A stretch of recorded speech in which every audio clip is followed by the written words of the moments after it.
Good morning. Welcome to the 14th virtual meeting of the Joint Select Committee on Human Rights, Equality and Diversity, the committee's first public hearing into the right to quality education with specific focus on the review and updating of the primary and secondary school curriculum to include entrepreneurship and sport-related subjects. I'd like to remind everyone this is a virtual meeting and we have certain guidelines which would apply.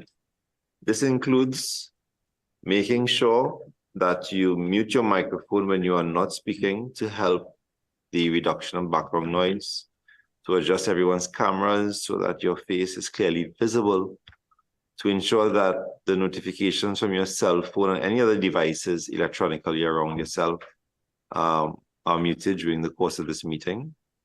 And members of the listening and viewing audience are invited to post or send your questions and comments via the Parliament's various social media platforms, Facebook page, ParlView, the Parliament YouTube channel, and also Twitter. I would like to start the introduction of the representatives of the following entities: the Ministry of Education, the Ministry of Youth Development and National Services, the Association of Principals of Public Secondary Schools of Trinidad and Tobago, and the National Primary School Principals Association in that order. Ministry of Education, can you please introduce yourself and all members on your table? Good morning, Chair. My name is Peter Smith, Chief Education Officer, and with me I have officers of the Curriculum Planning and Development Division who will now introduce themselves. Trisha Joes, Curriculum Coordinator Acton for the TVET and Technology Education Unit. Anna Singh, Director of the Division of Curriculum Planning and Development. Good morning.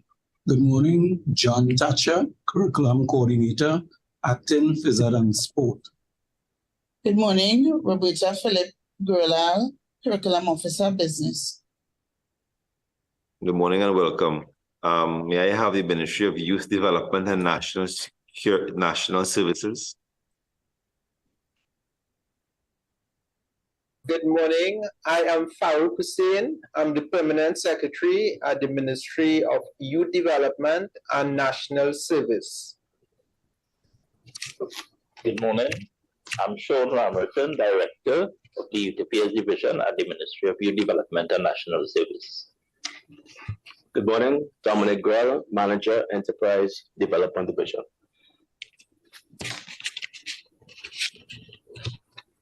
Good morning. I am Major David Benjamin. I'm the Director of the Specialized Youth Service Programs. Well, welcome and good morning. Can I get the Association of Principals of Public Secondary Schools of Trinidad and Tobago? Good morning to the Chair and members of the committee. I am Charlene Hicks-Raeburn, President of the Association of Principals of Public Secondary Schools. Good morning. Good morning. David Simon, First Vice President of APS. Good morning to everyone gathered. And finally, I would like the introduction of the representatives from the National Primary Schools Principals Association.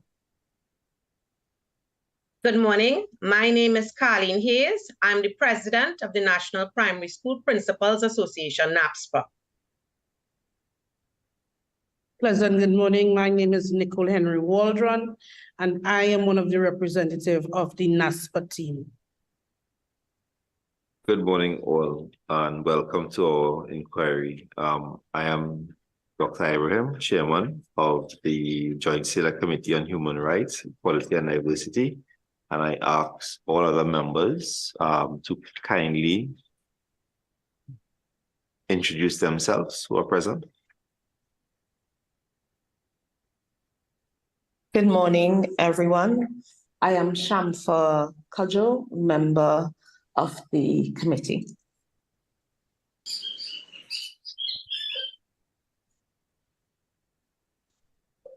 Okay, I will go now then. Esmond Ford, member of this particular committee. Good morning. Good morning. My name is Kasim Hussein, member.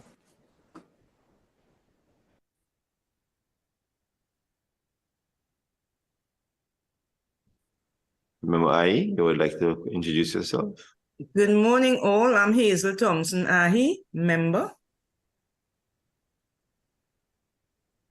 And soon to rejoin will be Member Haynes, who fell off and should be reconnecting shortly. I would like to advise the public of the objectives of this inquiry, which are: point number 1, to determine whether there are gaps in the current entrepreneurship and sport-related subjects available in the secondary school curriculum in government and government-assisted secondary schools in Trinidad and Tobago. 2, to examine the enrollment and participation of young persons in the entrepreneurship and sport-related subjects in secondary schools in Trinidad and Tobago. Thirdly, to assess the measures and strategies of the state to promote entrepreneurship and sport-related subjects in the primary and secondary school curriculums in the government of Trinidad and Tobago, government and government-assisted schools in Trinidad and Tobago. And lastly, to examine the benefits and challenges to the inclusion of entrepreneurship and sport-related subjects in the primary school curriculum in Trinidad and Tobago. In the order in which everyone has introduced themselves, which is the Ministry of Education, followed by the Ministry of Youth Development and National Service, followed by the President of the Association of PAPS, and also of the President of the National Primary Schools Principals Association. I would like to invite everyone at this point in time to give us a short introduction and some opening remarks. Ministry of Education. Chairman, other members of the Joint Select Committee, representatives of the Curriculum Planning and Development Division, representatives of APS, NAPSPA, and Ministry of Youth Development and National Service, as well as members of the viewing public, good morning. The Ministry of Education is pleased to be here to discuss its curriculum offerings in the areas of entrepreneurship and sport-related subjects at the primary and secondary school level. Many of us can relate to sports education, which also points us in the direction of physical education. The ministry views entrepreneurship as one that is designed to focus essentially on value creation for others. As has been indicated by the Organization for Economic Cooperation and Development, this is sometimes seen as enterprise education, which focuses on personal development, mindset, skills, and abilities. And in other jurisdictions, it is seen as the creation of new ventures or avenues for self-employment. The delivery of both subjects, whether as a standalone or integrated, presents opportunities that our students can explore even while at school and after, as they provide options like other subjects for ideas creation and the provision of future services and goods. We therefore look forward to this discussion. Thank you, Mr. Chairman.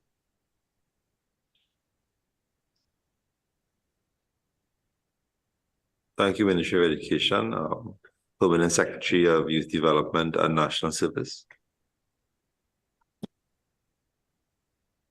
Good morning. Chair, permit me to express my appreciation to the Joint Select Committee on Human Rights, Equality and Diversity for convening this inquiry and having extended an invitation to the Ministry of Youth Development and National Service, my DNS. The portfolio of my DNS encompasses the areas of youth development, national service, and enterprise development. The ministry, in an effort to positively influence our diverse 468,000 member youth population, or 40% of our national population, is guided by the National Youth Policy 2020 to 2025, which focuses on the empowerment and strategic engagement of our youth as co-creators of sustainable development initiatives. The youth policy was developed and bolstered on 8 pillars, 2 of which I wish to highlight. Pillar 1, prioritizing youth economic participation and empowerment, and Pillar 5, promoting holistic youth health and well-being. In particular, the Ministry of Youth Development and National Service recognizes the importance of micro and small enterprises to the overall development of the national economy and society, and supports the updating of the school curriculum to include an emphasis on entrepreneurship. I thank you. Thank you, Permanent Secretary. I ask Hicks to follow. Yes. Good morning once again to the chair, members of the committee, and all members, all stakeholders gathered here. The association is extremely grateful for the opportunity to be part of this sharing, for us to collaborate and discuss the issues that relate to the development of entrepreneurship and sports activity in our country at the national level at this particular time. These 2 disciplines are critical to the development of our students. These 2 disciplines are critical to the type of student and the type of citizen we want to see developed. We understand the importance of entrepreneurship as it relates to creating that mindset of innovation and creativity, and a mindset which we believe needs to be fostered and encouraged, and there needs to be greater partnership of all the agencies for us to achieve this goal. We also recognize the importance of sports as it relates to our students, as it relates to our community, as it relates to our country as a whole. And we look forward to a fruitful discussion as we seek to find ways, make recommendations for the continued development of our students. Thank you. Thank you, Ms. Hicks. Ms. Haynes. Good morning. Good morning, Mr. Chairman, and other members of the Joint Select Committee, members from the Ministry of Education, members from the Ministry of Youth Development, and other distinguished members, and my fellow associations. I am here this morning as President of the National Primary School Principals Association to represent the views of our principals across our nation, both Trinidad and Tobago. The Ministry of Education draft policy document of 2017 to 2022, which is commonly known as the White Paper, states that primary education is the basic aim to create, establish, and offer opportunities to all children, regardless of gender or country of origin, to achieve a basic cognitive, emotional, and psychomotor development. So that was some of the things that we would have looked at. And we also will be going further to view our curriculum. Our primary school curriculum was written over and it was launched in 2013. And therefore, we would have to look at that because that's what we use to help the teaching learning environment in our primary schools. So we will be discussing that, and we will critically analyze and look at what is taking place in our primary schools. So again, I thank you for being here, and I do look forward to a fruitful discussion. Thank you. Many thanks to all the introductions and all participants. I would like to remind both committee members and officials to direct the questions and concerns to the chair. And I would like to remind everyone to activate their microphones on the devices when they are making a contribution until it's up when they're not. We shall now commence the formal part of the actual part of the proceedings. And I would like to ask Member Kojo to lead us off in the discussion.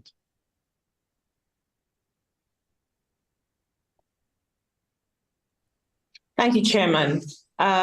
Good morning to the different stakeholders from our government ministries and state enterprises who are with us this morning. I want to start the discussion by stating the importance of quality education. This Joint Select Committee on Human Rights pays keen attention to ensuring that our different entities and our people have the benefit of enjoying their human rights. For young people, especially for school children, we look at the importance of quality education towards achieving our Millennium Development Goals and our Vision 2030. Education in sport, education in entrepreneurship are very important topics and areas of a modern education. So we want to make sure that our school system or youngsters have the opportunity of having proper access and exposure to the world of entrepreneurship from a young age. I know I'm pleased to see the collaborations that are taking place at the secondary school level, because I know of the national competition in entrepreneurship, but there are challenges faced with having programs at the level of the primary school in developing entrepreneurship and skills for entrepreneurship. So we'd like to see more programs and want to know what's happening at the level of the primary schools in that regard. As it relates to secondary schools, not secondary school, as it relates to sports in schools, I'm sure we can all attest that there is a challenge in having a vibrant secondary school sports system, primary school sports system, even early childhood sports system. This examines not only the topics or the subjects, because I recognize many of the responses from our stakeholders spoke to, yes, we have these subjects, but it's more so about the activities and the arrangements that we have in our schools to facilitate the student athlete and to facilitate sporting activities and proper development from the school age level. And that's what this is all about. I've heard, I recognize some known voices in the education, youth development, and sport fraternity. For instance, P.S. Hussein from Ministry of Youth, and we had done some work there in entrepreneurship, and Ms. Singh from curriculum development at the Ministry of Education, who is a part of the team where we are working with Jamaica to develop sport at the school level. I think now that we have all the players in one room or in one place, this platform creates the opportunity for us to really work together in this regard. So those are my introductory statements.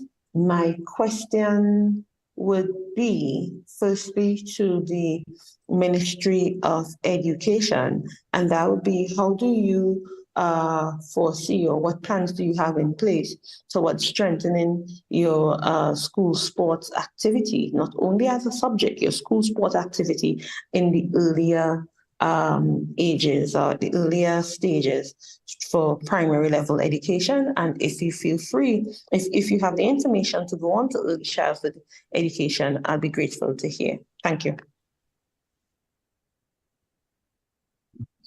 Thank you very much. Chair, if I may, I would like to ask Mr. Thatcher to respond to that question. Thank you, CEO. Mr. Chairman, I'm happy to respond.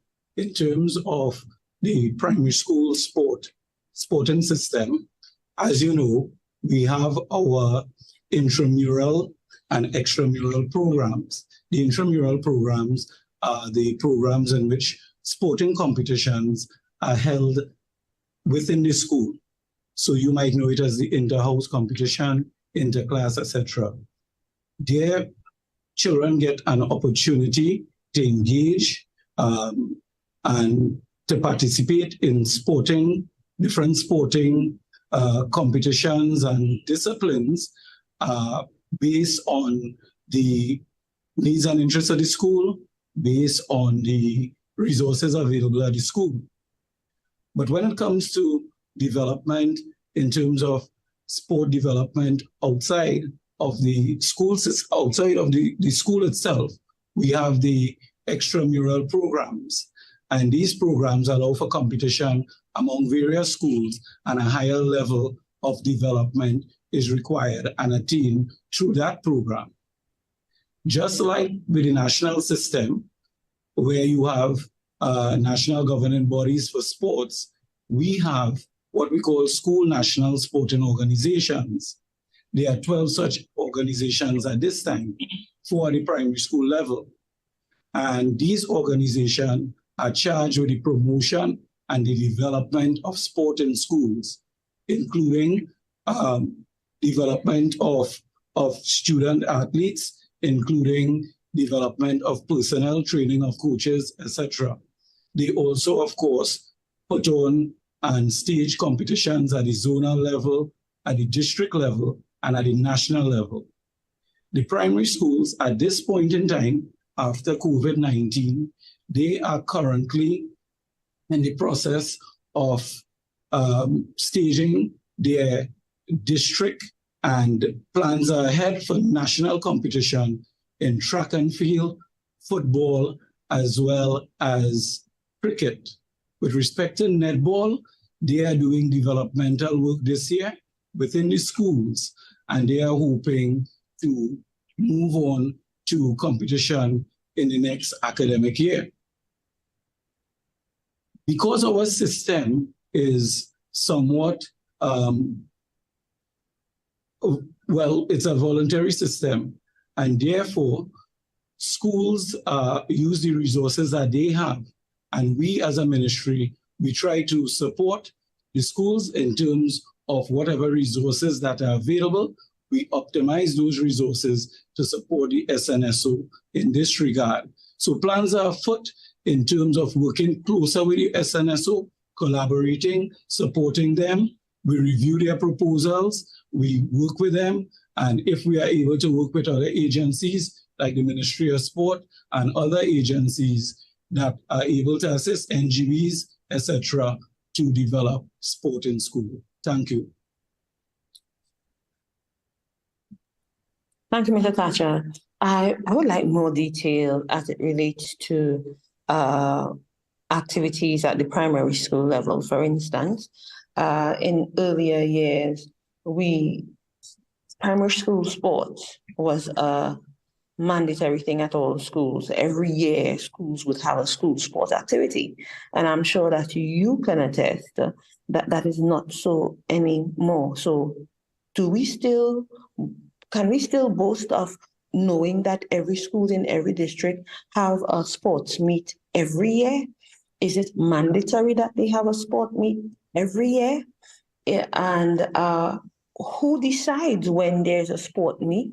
What systems are in place to prepare for the sport meet? What kind of budget is in place to ensure that these sport meets happen and your athletes are developed at that level to participate in sports? And then, of course, we can touch on entrepreneurship thereafter. But the level of detail that I'm looking for, I understand what your overall system should be. But I attend school meets. I attend secondary school championship and so on. So I know what the turnout is like and the number of schools that participate versus the number of schools that we have in Trinidad and Tobago that should participate. My concern is what can be done to improve that participation and to improve that that kind of activity at the primary school level and the secondary school level, please. Those are my concerns. And I think maybe you may want to provide a response later because you may not have all that information, but whatever you have at this point in time, I would like to know for zones. I would like to know for districts. So what does your yearly school sports look like? You know, that's the type of information that I personally am looking for. Maybe other members from the committee have other questions they'd like to ask, because I know I've asked a lot of questions, but that's my line of questioning, and that's what it's going to continue to be because we need that level of detail. Thank you. Thank you very much. Chair, as indicated, we will provide that detail in writing to you. Unless there's any other thing else, okay? So we will provide those details to you in writing. Thank you very much. Thank you. Want to respond? Thank you very much. Ms. Hayes, would you like to speak on comment? On a point of order, Mr. Chair. Sure. Please. Sure. Mr. Chamfa Kojo asked some pointed questions, some important questions that at least I think the Ministry of Education could give us a little brief. You know, say something. Why do we don't have district sports again? Why don't we have zonal sports again? Why not every school don't have sports? Is it mandatory? Is it compulsory? At least they could give us a little brief. We'll expect what they have to give us in writing, but I think, you know, we should be able to get something now after, you know, Number 4, you are in order, and I would ask the Ministry of Education to please comment on all the questions. Yeah. We will do so. Right. I will try to explain as best as I can because there are several pieces to the questions posed. With respect to whether or not sport meets and competitions are mandatory for each school, the answer is that they are not mandatory, but they are very much encouraged, and schools are expected to put on a co-curricular program. At the level of the primary school, 4 sporting areas are heavily targeted: track and field, football, netball, and cricket. And over the years, we have always had district competitions in these 4 areas. We have had a sponsor who has been sponsoring the tournament for a long time. And as we speak, we are currently engaging in discussions and negotiations pertaining to this year. I know for a fact that district and zonal competitions in football were held last year, and that we're supposed to be having a culmination event, hopefully this term 3. With respect to cricket, that hasn't started as yet. We are hoping, negotiations are still going on, that in term 3, primary school cricket will resume. Track and field is going on at this time. So we wouldn't be able to give you the data in terms of how many schools are involved at this time. With respect to training and coaching, at the school level, the school, based on the resources available to them, they will select their teams, they would select their coaches, etc., and they would attend their zonal meet and so on. With respect to the district teams, there was a point in time, and I think it still continues, where assistance will be sought to assist with training of the district teams for the national competitions. So I hope that would address some of the questions asked. Certainly we will try to put details in writing. And yes, we are working on and we recognize the need, especially coming against the backdrop of the halting of activities in the country and in schools for the last, well, not the last, for 2 years during the COVID mitigation strategy period. Thank you very much. Chair, I have a follow-up question. I'm sorry. I'm sorry, I can let the other person go, but I do have a follow-up question. Please proceed, member. Proceed. Okay, I would like to know, in a normal circumstance, in a normal situation outside of COVID, which we reopened from COVID last year, March, so it's our year now. But anyway, prior to COVID, you said schools would have their sport meets and so on and prepare their athletes based on the resources available to them. What are these resources that the Ministry of Education make available to them?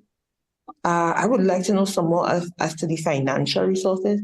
Are coaches provided to the different schools to identify athletes and train athletes? Is there a system in place where, who funds the coaches? Is it the Ministry of Education? Or is it the case where Ministry of Education, the schools are responsible for going out and finding their own coaches and so on to identify and train athletes? The administration, what does the administrative side look like? What does the financing look like? You know, so I know it's a lot of questions. I'm sorry, Chairman, but I hope that our committee is taking note so that Ministry of Education can respond. Thank you. Thank you, member. I would like to ask Ms. Colleen Hayes to comment. She seems to want to say something at this point. Good morning. I like how you looked at my facial expression. So yes, I could probably answer some of these questions because I am one of the persons in the schools and our membership would have been speaking to it. And I'm grateful for the question. What has been happening in our primary schools? I don't want to say it has been mandatory to have sports meets, but I would want to let you know that we encourage having sporting activities. We used to normally have it. Some schools have it annually. Some schools have it biannually, okay? And we would have had that before COVID. Now, after COVID, and I like how you said it, because I just pulled up the memo to look at it, we are right now in preparation for the track and field that you just spoke about. However, we are having a lot of difficulty because what has been taking place is that the fields, so to speak, and the areas and the venues we used to use have not been maintained. And therefore, we have run into some problems.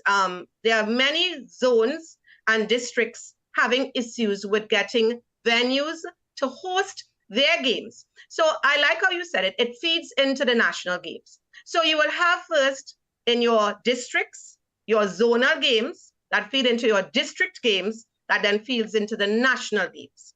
However, if we don't have our zonal games, and in terms of funding, it is left up to the school and also the parents. What takes place is that principals have to fundraise for these games, these zonal games. So let's go at the zonal level. So we have a district divided into zones, and the zones have to find funding, which would entail looking at stakeholders, trying to beg business persons to buy into getting money for us to host these games. When we host these games, we have to give the children medals because we usually love to give our children medals, and that comes at a cost. So to answer your question, we don't get funds. We have to do our own fundraising and beg corporate citizens to assist us in getting these games. But then when we get these games off the ground and we feed them into our district games, which is the next issue, we are getting problems to get events for venues for that. When we get that, again, the district now has a committee that has to now get fundraising activities on the way. Right now, we have some cards going on in different zones and different districts to help fund. So to answer your question, we really don't get funding.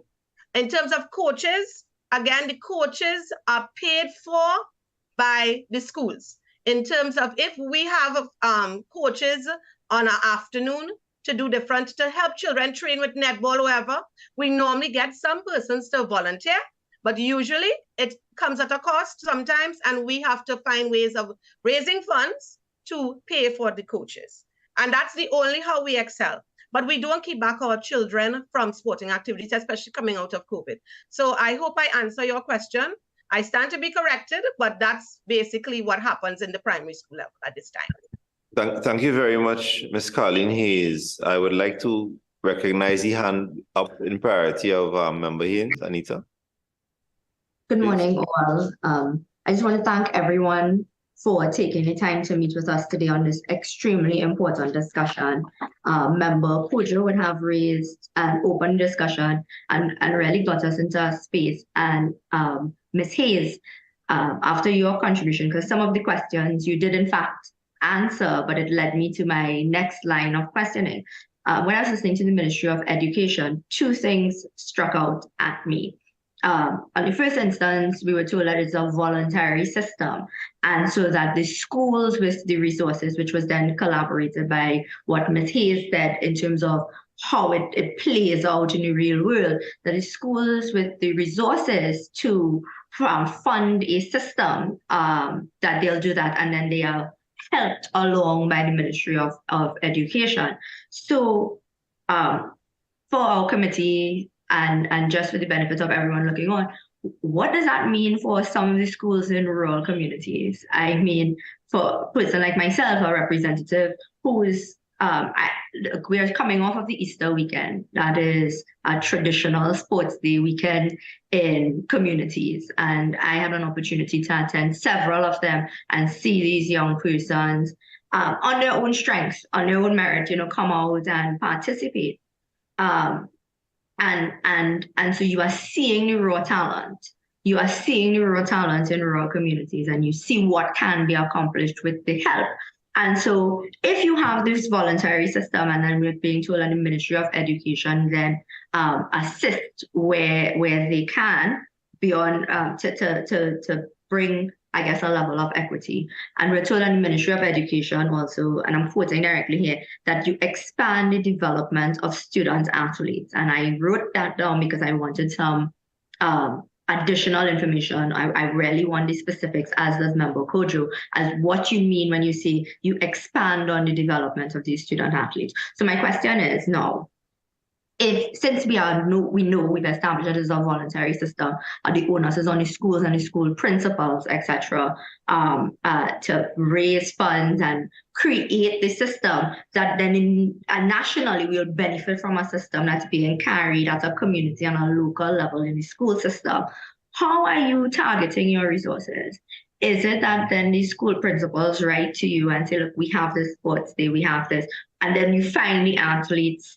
I'm trying to figure out, how does the system work to ensure an equitable distribution of resources across the board? And I said equitable and not equal, so that we're very specific, because I know there are schools that have the resources, but is it that the principals then from some of these rural schools or in schools in different areas who aren't meeting the resources by way of fundraising or board intervention or benevolent parents or however else they're doing it, is it that they now have to go into a letter writing campaign? Do they face a level of bureaucracy? What is the role of the ministry in ensuring an equitable distribution across the system so that the schools can benefit and the students in particular can really access the opportunities that we're being told are present? So that's my very long but opening question.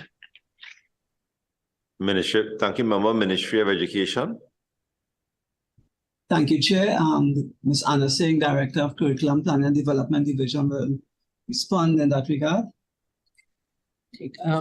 With respect to the Ministry of Education's core responsibilities and oversight, I'd like to just back up a little bit and let you all know that physical education is the subject on the curriculum for which there's a defined curriculum, for which teachers or staffing is identified, and for which attempt at resourcing schools are targeted. Out of that, through, and specifically, we could look at the primary education. What students equitably are exposed to are the fundamentals of movement and those skills that can and are translated into visual expression and in the sporting aspects as identified in 4 main areas at the primary level, and then further expanded to 12 at the secondary and beyond. So that what we do as Ministry of Education is that we target our resources and our efforts to standardize in terms of equity, students being initiated through the physical education curriculum into sporting areas, and to some extent through that initiation process, there is a talent identification that can lead to further development, as indicated to specific coaching for sports in the various areas. So that I would indicate, therefore, that Ministry of Education, out of its 9 core subjects at the primary level, physical education is one, and then further, it broadens at the secondary level. And there we have the foundation or the fundamental target for sport, for initiating sport development, but with a focus, as I indicated, and hopefully responded to your concern about equity and where ministry focuses its attention. And therefore, subsequent to that, in terms of the further development of the athlete and sport development, we certainly agree, as was indicated, there is where a degree of volunteerism. We do provide technical oversight as best as possible, but the funding in that regard, as indicated, is heavily resident at the school level, whether it comes from direct funding, the alumni, sponsorship, or fundraising. Thank you. Thank you very much. Before we move on back to Member Cudjoe, Mr. Ford, Member Ford, I saw your hand up earlier. Chairman, Member Ford, just 1 second. I'll give it to her. If we could also have at some point in time Ms. Hayes coming in to just give us a sense of how the PE curriculum is operationalized and whether or not, because oftentimes, and this is no fault of anyone, we make decisions at an administrative level, and how they're operationalized may be different from what is expected. So I think just for clarity, that we get a sense of what the decision making is at the administrative level, and what the operational level and implementation level looks like, if we can see that, if we're getting synergies there. So Member Ford, right. Yeah, Mr. Chairman, I just wanted to identify on a point that was made by Ms. Haynes, the president of the National Primary Schools Principal Association.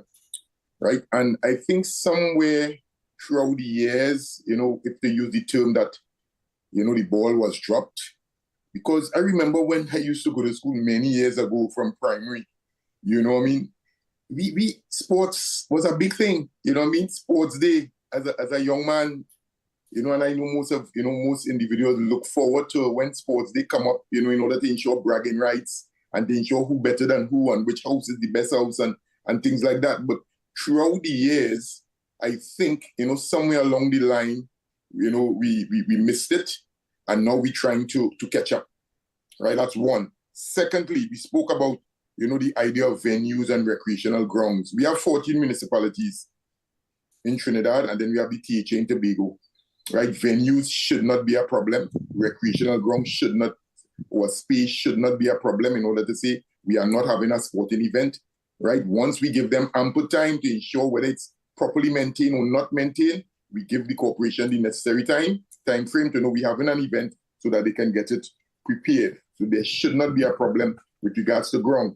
The Ministry of Education now also spoke about the fundamentals, the talent identification, the development. All those were things that would have been done throughout the years coming up the line. But what's happening now? Between primary school and secondary school, we are losing some of those students who may be talented in whatever sport, basketball, cricket, tennis, or whatever. And then from secondary school, we will lose the few that would get into secondary school that would do well in sports. We lose some of them after they leave secondary school also. So therefore, we need to get back, right, between the Ministry of Education, the necessary associations, primary and secondary, and the Ministry of Youth Development and National Service. We all need to now create a synergy along with the Ministry of Sports to ensure that we could bring back the glory days, to ensure that we maximize, ensuring that we get most of those youths totally identified and, within their sporting discipline, that we can ensure that that could be their career path. Sports could be a career path. And I think, Mr. Chairman, it's a good forum that we are having here this morning. And I trust that when we finish today, we will continue to ensure that we get the necessary information that we can ensure that we can prepare an adequate paper in going forward, Mr. Chairman. Thank you. Thank you, Member Ford. In order of hands being up, I would like to allow Ms. Member Cudjoe to make a comment or a question at this point.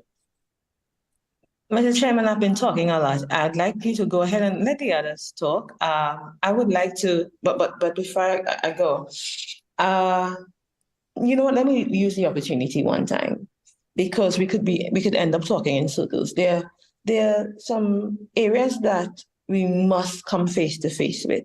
What happened, what existed in the years of my school days and Member Ford's school days and your school days, Chairman, have long gone.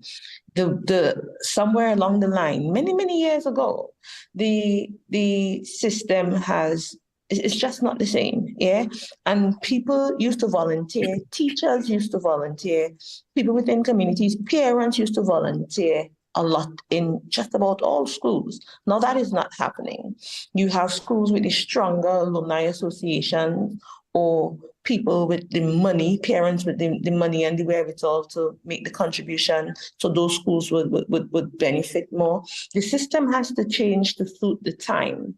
And in order for the system to change, those of us in the system, when I say those of us, I mean also Ministry of Education, have to come face to face with identifying and stating clearly that there are problems in the system and what should happen is not happening anymore. Yeah, until we could come face to face and come very frontally and say, hey, there is a breakdown here, and this is what needs to be implemented, we wouldn't get anywhere in painting a picture that all is well. And I'm not saying Ministry of Education is doing that, but when we talk about what is happening, we say these systems exist and the talent identification programs and so on and so on. But on the ground, the grassroots, rural communities, communities in so many different areas, we know that it's not happening. Now, I don't want to sound like a hypocrite because I'm the Minister of Sport, and I know Anne Singh, who's in the Ministry of Education, Mr. Thatcher, who's also responding from the Ministry of Education, and many others are very much aware of the collaboration that we're doing with Jamaica right now to revitalize our sport in schools system, and we've already started talking and working on some training and some other areas to improve the system. So yes, all of that is in the pipeline. But this platform really brings to the fore the issues and forces us to come frontally with what is really taking place and getting the data, getting the figures, because it's good and well to say, yes, schools have school sports, but I know I can identify some schools that haven't participated in school sports activity for over 3, 4, 5 years. And I know of schools and communities where parents don't have the money to pay for a coach. And we know of schools where alumni associations do not exist to provide that support to the school system. So there's so much work to be done in creating, developing, nurturing, encouraging, guiding alumni associations, in providing that necessary support and making that stronger link to ensure that a new and robust system is established. But in order to address the problem properly, the people who are having the problem need to speak up and say, yes, there's a problem and this is what we're going to do. I'm happy that we as a government are already moving in that direction as it relates to the Jamaica initiative and what we're doing in athletics. But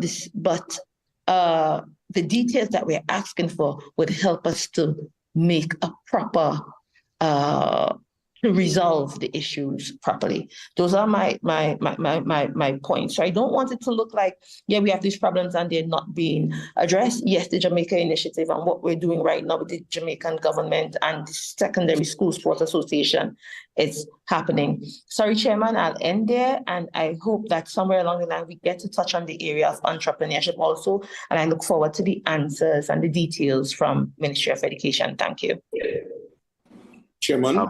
Good morning, Scotland. Just before I allow you to make a contribution, I must recognize Member Haynes' hand being up. Then we will follow to you, Member Scotland.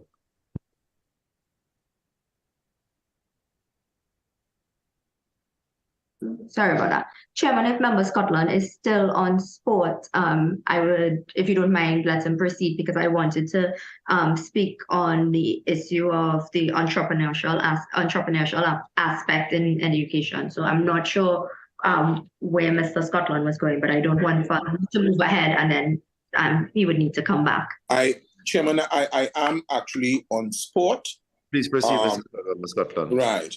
Chairman, through you, how I want to ask the question, what has been the challenge in implementing and incorporating subjects at the Cape level in schools as it relates to sport?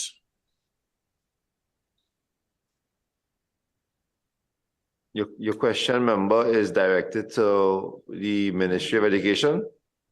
I don't know who would be the relevant personnel to answer that, Chairman. That's why I'm asking it carte blanche, and who has that information, because I know that the Honorable Minister of Sport would, it's something that is at the forefront of the consciousness of the government, in that we are just not about math and English and geography and physics, but sport is a very critical component. Right now, Chairman, there's an IPL game going on, and there's Sunil Narain from Trinidad and Tobago, Akil Hussain. Sport is an integral component. So I don't know if the Ministry of Education can answer that question. Thank you, Mr. Chairman. Certainly, Zedon sport at the Cape level was introduced in the country in 2014 with the first exam in 2015. And at that time, we had, and I will get the exact number, I believe it was just 12 schools. That is a new subject area. It's an emerging subject area. And for this year, the registration is 39 schools. So we would consider, in terms of what we have been able to do, in terms of the number of schools, we have been going at a reasonable rate. Obviously, we would want to get to 100%, right? But we have 39 schools as opposed to approximately 12, 7 or 8 years ago. So we've been working, we've been promoting, schools have been asking, and resources have been in terms of teachers, we have been dealing with that and so on. So I do not know if that satisfies the question that was asked. Chairman, through you, because we have the statistics from the Ministry of Education, the statistics show that in 2022, 11% of the CSEC population wrote the physical and education and sport examination. Additionally, of the Cape population, only 3% wrote the physical and education and sport examination, whilst 10% wrote the entrepreneurship examination. Is the ministry of the view that there's a need to increase participation by students in sport, and particularly in sport and entrepreneurship programs? Is there a need to lift the awareness, the fact that sport can carry us somewhere? Mr. Chairman, we are agreed that we must improve the participation rate in terms of the number of students and the number of schools. And we have been promoting, as I said, in terms of talking to schools, to principals. We have on the ground in terms of increasing that and the awareness in schools. Well, Chairman, through you, you have an honorable minister who is working, 2 ministers who will be working with you. Would you undertake to partner with them to link so we can get this out there? You have Honorable Minister Cudjoe, the Minister of Sport here. Do you not think that we can do more to better market sport? And you have ministers there who are willing to partner with you. Do you think that more can be done or more ought to be done? Mr. Chairman, we agreed, and as been stated here, we have been working with other ministries, Ministry of Sport in particular, in terms of promoting sport and physical education and sport.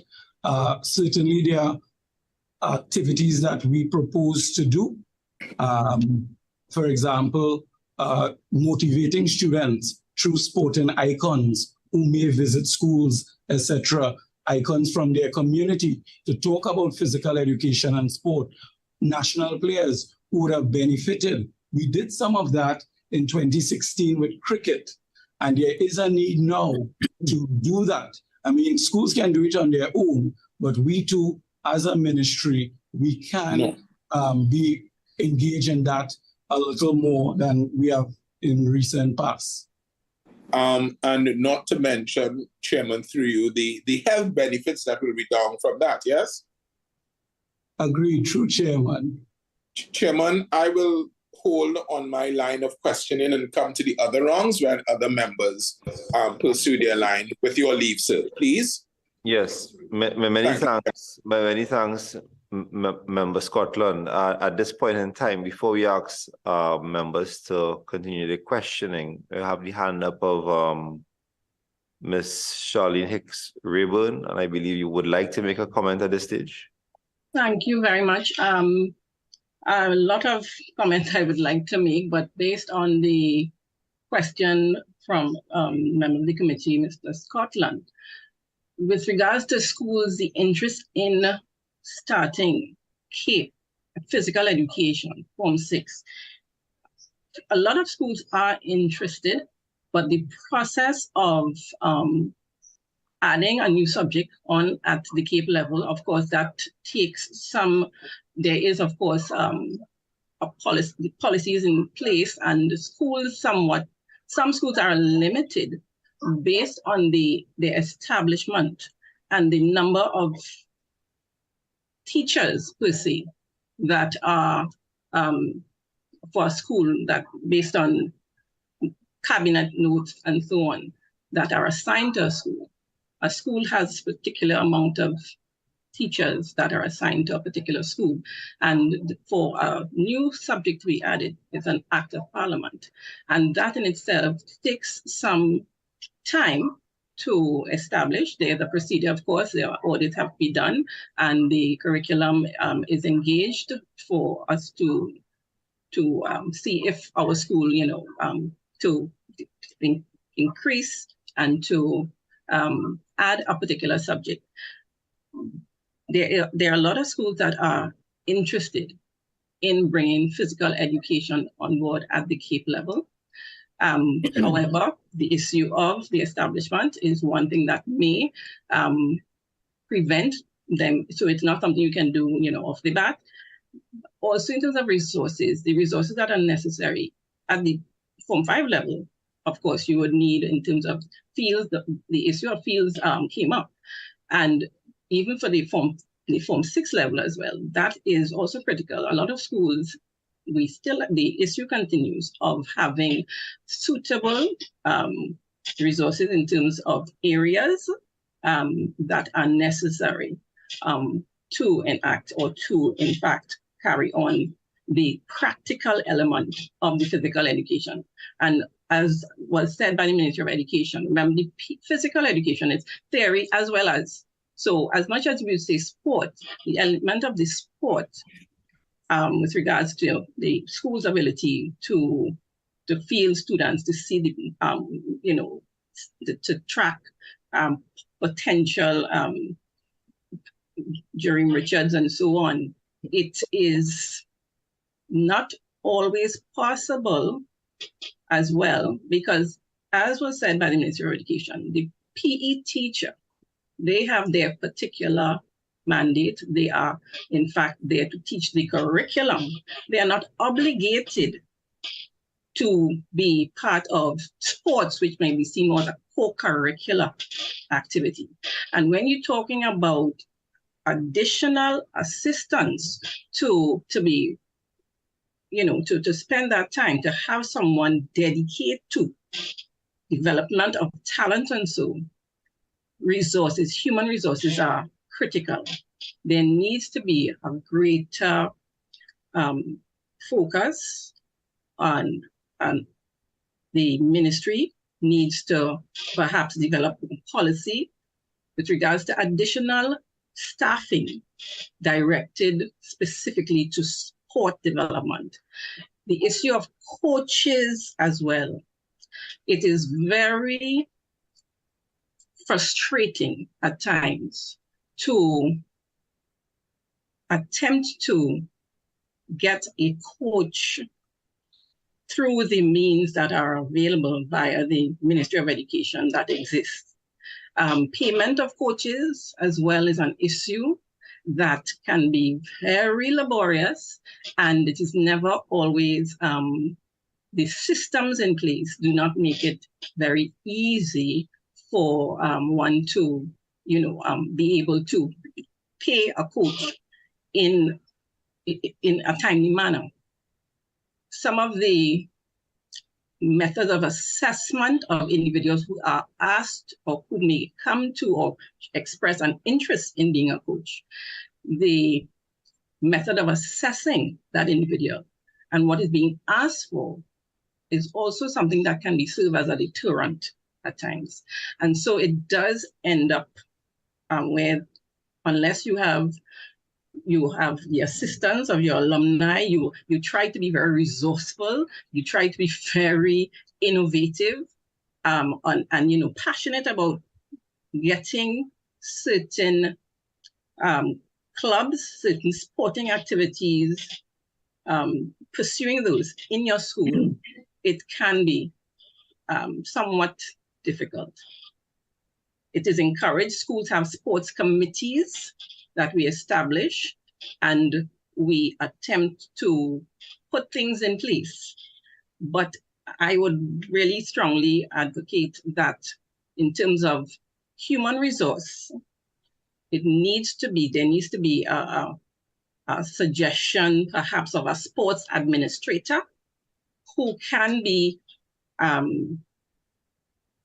tied to or to be involved in if it's in the district, that will help to draw out or to feel some of these talents that we see. But we have to make the distinction between the sport aspect and the physical education aspect.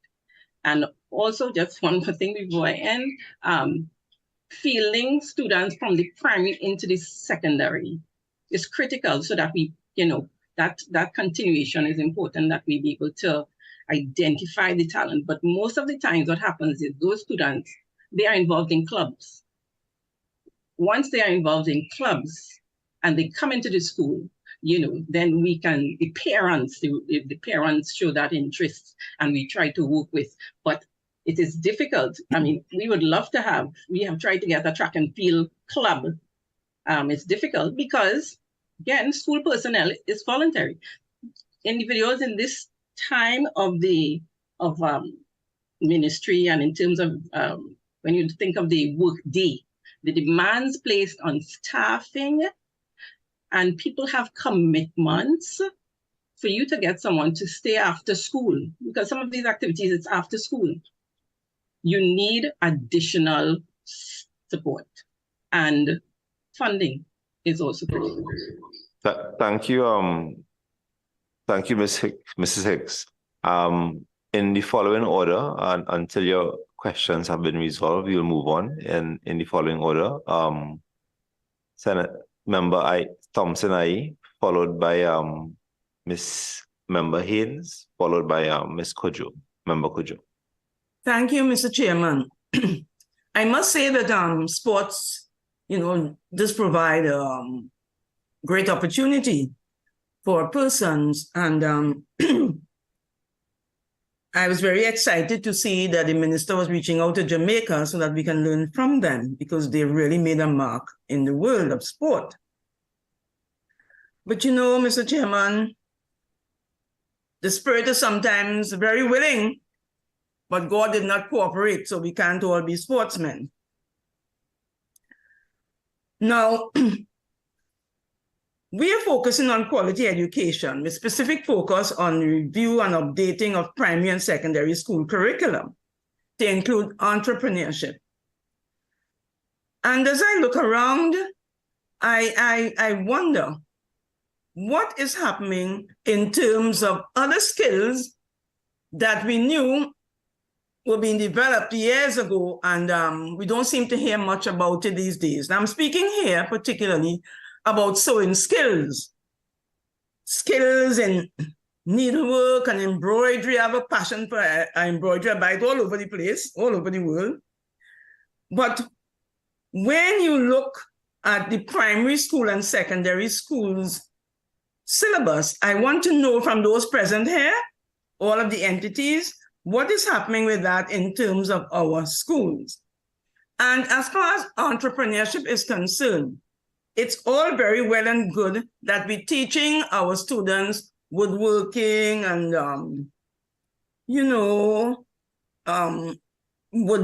electrical skills and plumbing and so on.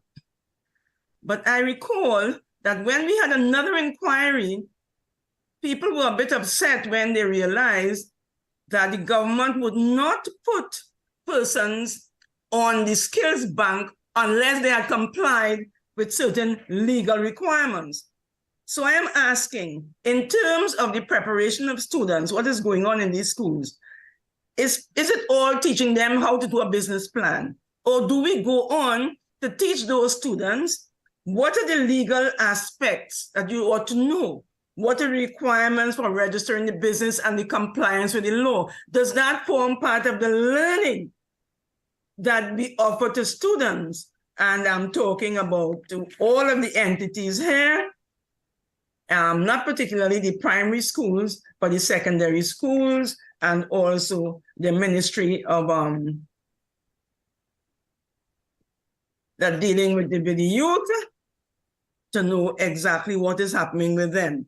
So we want to be sure that when we teach, we don't just stop there, but we are looking to see that students are being totally prepared, both in the public secondary schools and outside, to be entrepreneurs.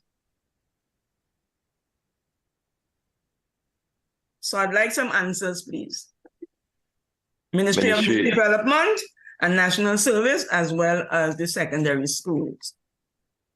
I would ask the Ministry of Youth Development and National Service to lead off in the answering of that question, followed by the Ministry of Education. Thank you, Chair. The MIDNS, in terms of trying to inculcate entrepreneurship, we cannot change our curriculum for Ministry of Education. What we do, though, through NETCO, is offer training in entrepreneurship virtually and in person. Schools have the facility through the Ministry of Education to make requests.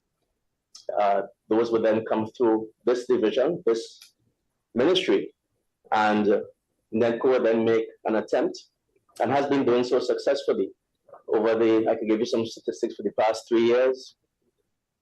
Over 13 schools were covered with an introduction to entrepreneurship, and over 2,500 students received that information. It is then left for the students and the schools, if they require additional information, to reach out, either through, again, the Ministry of Education, or in some cases, they go directly to NETCO. Thank you. Ministry of Education. Chair, good morning again, and thanks again for the opportunity.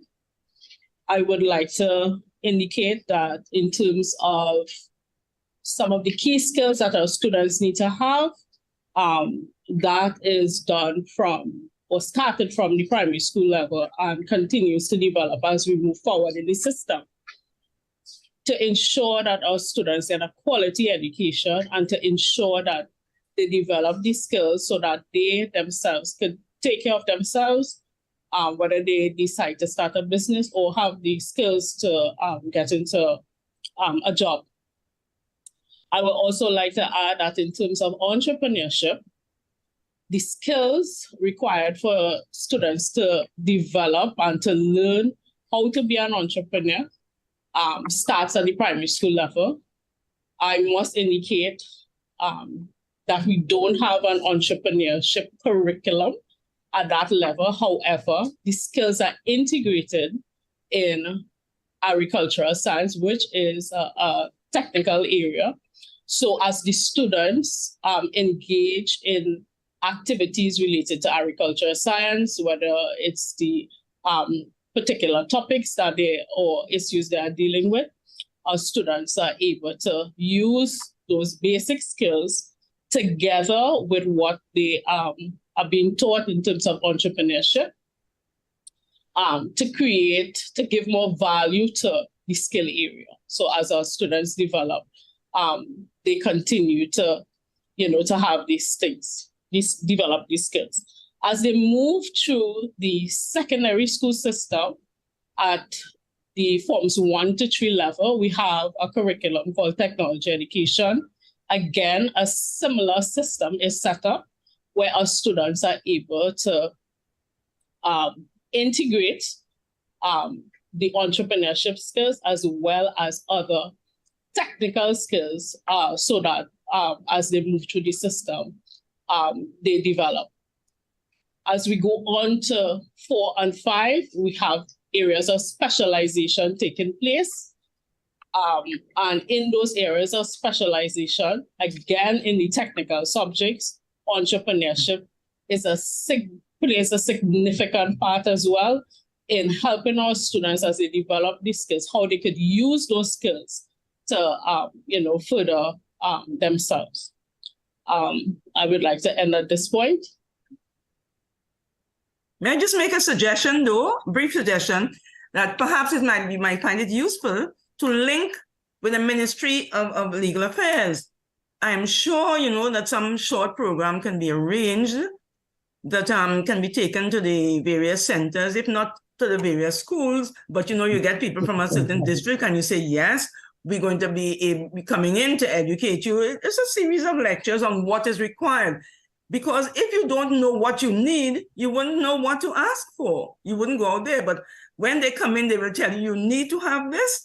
And then, you can ask for it. There are lots of things that are free out there, but you just have to know how to ask for it. Thank you, Member Thompson. We move on to Member Hayes. For her question or comment. Yes, thank you, Chairman. So our focus here today is looking at quality education. We are looking at sport and entrepreneurship, but it is all to further a goal of utilizing education in the space of poverty alleviation or the reduction of poverty overall in our country. And so Member Thompson, when she's speaking about how are we moving from the education to optimizing that education in the reduction of poverty, how do you make it work for you, make dollars and cents, literally? It's very important. And I looked through the submissions and the Ministry of Education in your submission, when we had the discussion on the lack of apprenticeship opportunities, and there was a need to bridge the gap between the theoretical and the practical application. That is coming from the submission from the Ministry of Education. So you've already acknowledged that space that we have, that we may be getting the theory, but the lack of apprenticeship opportunities, that they're not there, so you're not getting into a space to make it work for you. Now, this is coming from this very same committee having met with children's homes in the last iteration, where we got that same roadblock, right? A lack of apprenticeship opportunities. How do you get people in these spaces to make the theory make practical sense for person? And And so as we're going through this, I would like to hear from the Ministry of Education in terms of the intention to bridge this gap, but I also want to speak to the Association of Principals of Public Schools, because in your submission, we were told that there's a very limited focus in the lower secondary school, that there's it's not mandatory and can be overlooked. And these are the steps to ensure the entrepreneurial aspect of the subjects are not overlooked. And so if it is that it's not mandatory in the system, looking at entrepreneurship, NCSE technology education syllabus, if it isn't mandatory, is it that, again, you're looking at schools that have access to more resources by way of alumni network, etc.? Are those schools then going to have an advantage, and therefore we're not going to get the same equitable access that we're looking for, and that our overall goal of a quality education in the goal of poverty eradication or poverty alleviation, that we won't be meeting that because our most vulnerable students may be not able to access the same systems? So those are my questions. I would like to ask, thank you, member. I would like to ask Ms. Hicks-Raeburn to comment first. Okay, Ms. Haynes, your hand is still up. Is it that you would like to follow up on a question after this? No, I just didn't lower my hand yet, but I'll do so now. Thank you. So, Mr. Chairman, again, limitations due to staffing has made it difficult at the lower school for there to be focus as it should be from forms 1 to 3. We continue to have a contraction, as it will, of staff relating to the tech work area, those who can in fact be involved even at the tech work area lower school. And unfortunately, what this has done is for us to have to focus mainly on the upper school to ensure that we have students and teaching staff for the upper school. As far as possible, the teachers who are scheduled to teach the tech work, as I said, and tech work is based on the syllabus, it's a range of the skills that it's supposed to be used, the entrepreneurial element of it. In the lower school, it's very small, it's minimal. It deals with business planning, document preparation, record keeping. And it is, unfortunately, that is perhaps really used more in a theory. And it is supposed to be done more practical. It's supposed to create elements or opportunities for it to be done on a practical level. And so as far as staffing is available, efforts are made and continue to be made for that to be done. But again, this is not possible, unfortunately, because of some of the limitations of staffing. Committee member Thompson, he would have referred to in terms of dressmaking, and I listen because there are some schools without a dressmaking teacher, right? We have the workshops, but we do not have the staffing. And it is the agriculture is also a critical area, I believe, that is so crucial at this point, and there's so much opportunity that should not be overlooked. And it is the head of department for technology education, tech work areas. They are tasked with, coming up with creative. The curriculum states some of the challenges that they can use to test or for the child to be exposed to or to develop these entrepreneurial skills. But the challenges that we see scheduled for the entrepreneurship element in itself are limited. And it is a 9-year curriculum, and I know that curriculum, Ministry of Education would perhaps be able to say more in terms of, the need for the development of that in the lower school. Thank you very much, Ms. Hicks-Raeburn. I would like to ask Ms. Member Cudjoe to make her comments at this stage. Thank you, Chairman. I do have questions as it relates to specific once again, and I don't know if the answers are available now, but I hope they'll be provided at some time, even if it's later. The presenter from the Ministry of Education spoke about primary school access to education in entrepreneurship through the agricultural science program. I think in 2023, we need something that is more focused, more pointed to treat with or specific needs to properly prepare these youngsters as they get out of school into the working world, into the world of entrepreneurship. It's a whole culture change and culture shift that must take place through our education system. I hope that we get to the place of truly acknowledging that what is happening now is not sufficient to get children moving as it relates to STEM programs, coding, these type of things that's related to developing a culture of entrepreneurship in the area of technology. Of course, there's only this much you can do from school, begin in the morning at 8 o'clock to end at 3 p.m. But there must be a more pointed strategy and curriculum towards teaching youngsters education, not only hoping that they pick it up in some agri program.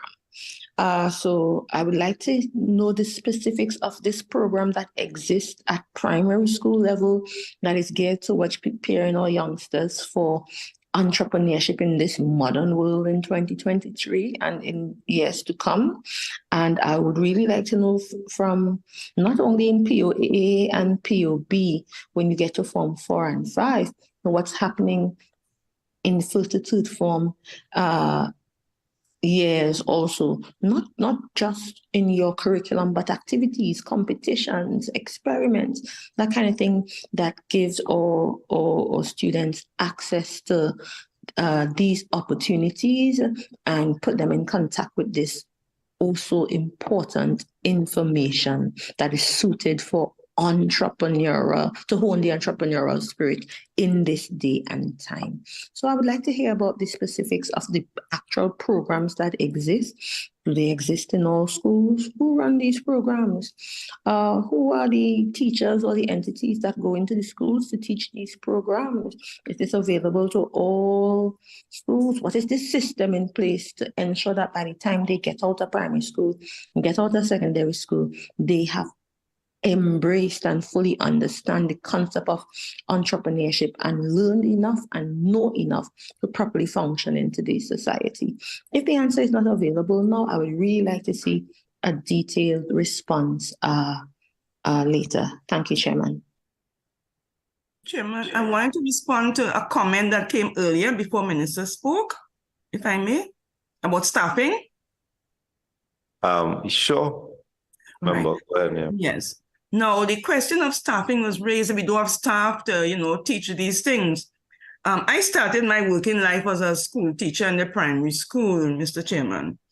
And I remember the ministry didn't provide a music teacher, but we had a music teacher, Mrs. Telfer, teaching music in the school, and helping us out as far as possible. And I'm saying, why can't schools, we have very creative people, get together, a group of schools, and say, well, I am going to have someone come in to teach needlework.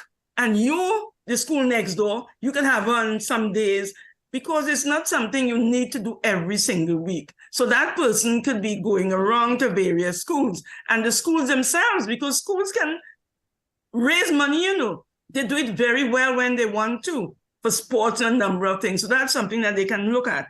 Because, you know, and I'm not being provocative here, it may very well be that this predilection that we have for nakedness in our national festival is because they can't find enough people to sew costumes and create costumes. So let's think about that. It's quite possible.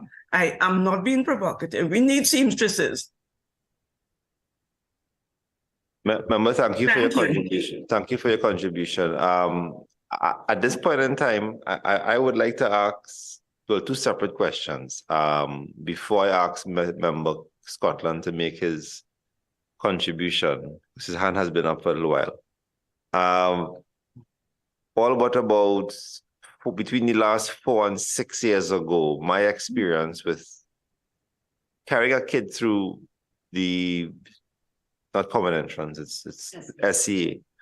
The school my daughter was attending had started off from the year of Standard 2, pushing through the Ministry of Education, the VAPA curriculum.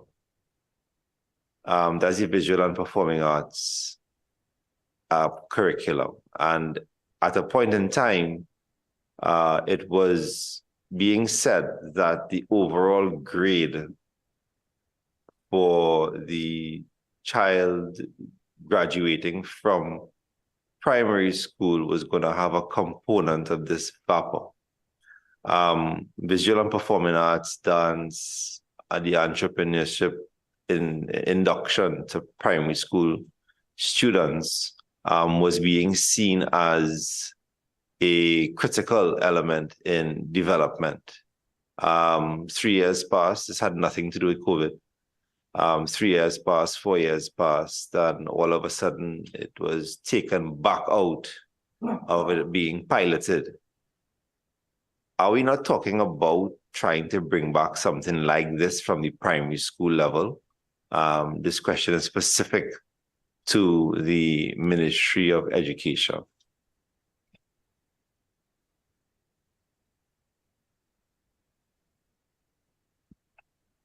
If I may interject one more time, when we are speaking here about, because the answers to some of these questions may be that a lot of these activities is, where do we find the time? Where do we get more time from the onerous SCA schedule for the children? And the question being is that to not leave any child out, remember, not everyone can be a grease monkey. At the end of the day, we are looking for overall contributions and overall mark for the purpose of a better student and a better education process with respect to exposure. Ministry of Education, would you like to comment? Chair, can you please repeat the question?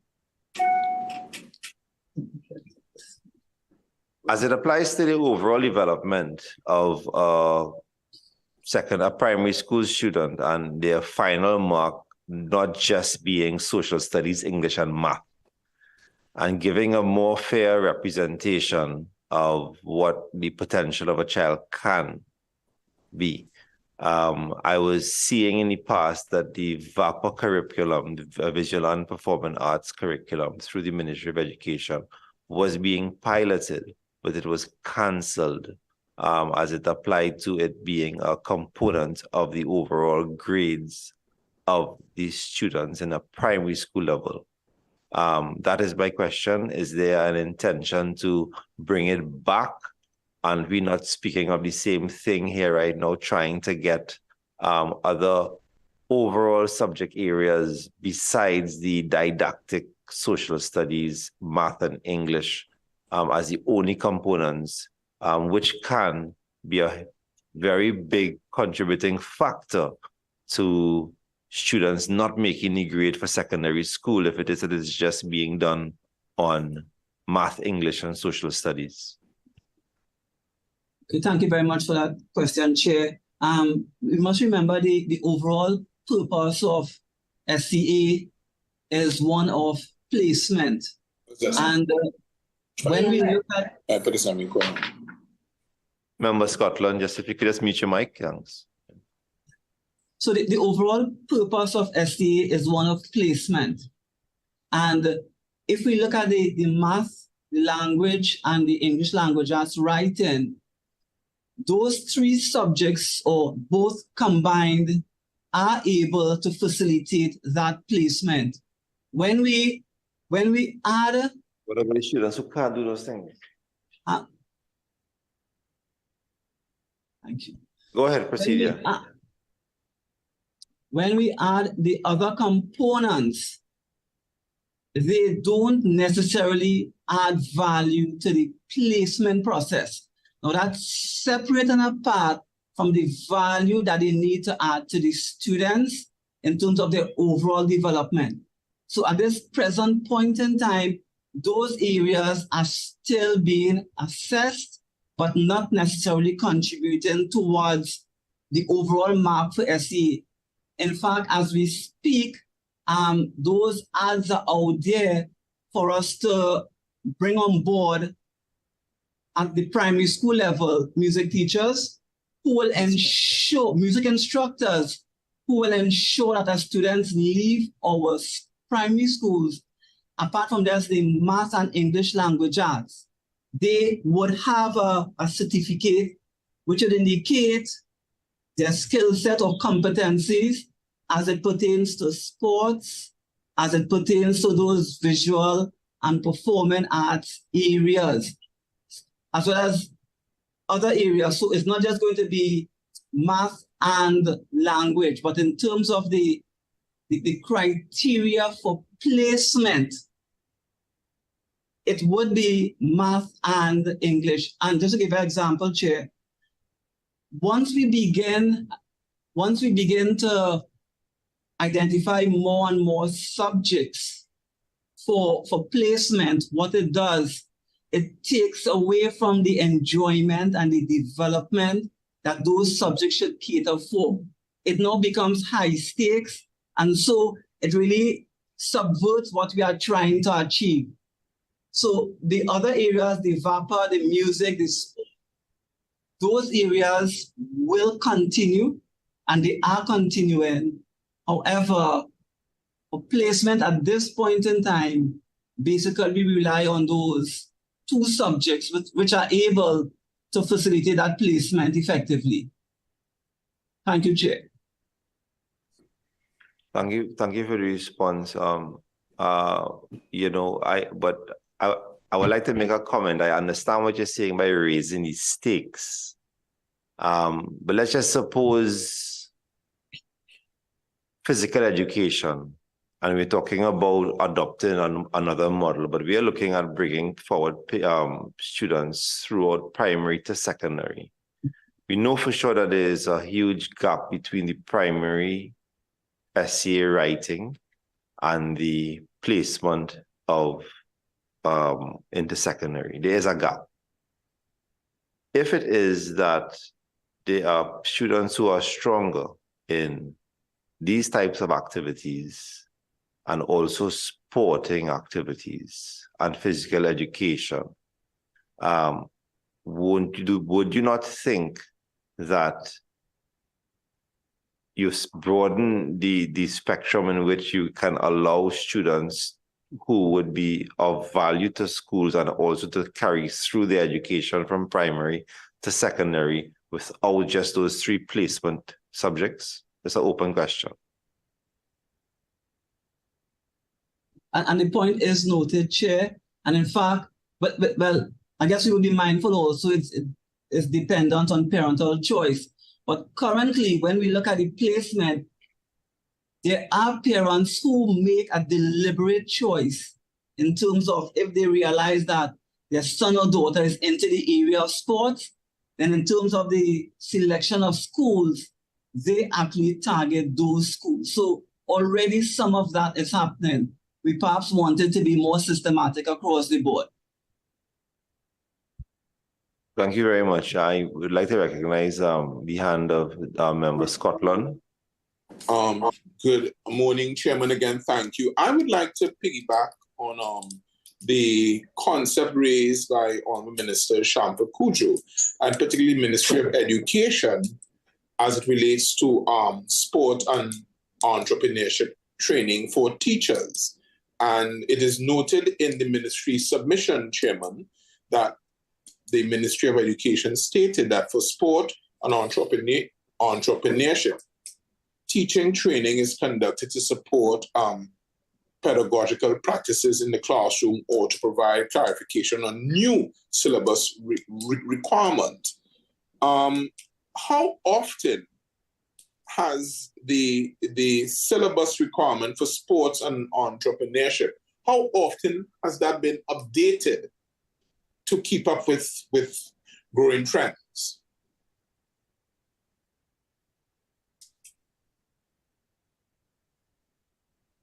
Thank you, Mr. Chairman. With respect to physical education, CXC, the Caribbean Examination Council, they are responsible for the syllabus development, and they have their periods in terms of when they would revise and revisit the syllabus with their processes. The first syllabus was introduced for CSEC, I think, in 2003, and it was revised in 2012. And with respect to CAPE, it was introduced, physical education and sport, in 2014 and revised in September 2022. So the council, the CXC, is responsible for reviewing and revising the syllabus.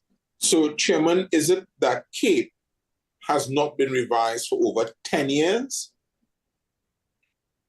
CAPE has been revised just last September. CSEC has not been revised over 10 years. So, Chairman, you see, that is where we get the disconnect and us not being up with the times, because a lot has happened in the last decade as it relates to training. A lot has happened as it relates to syllabus requirement for sport and entrepreneurship.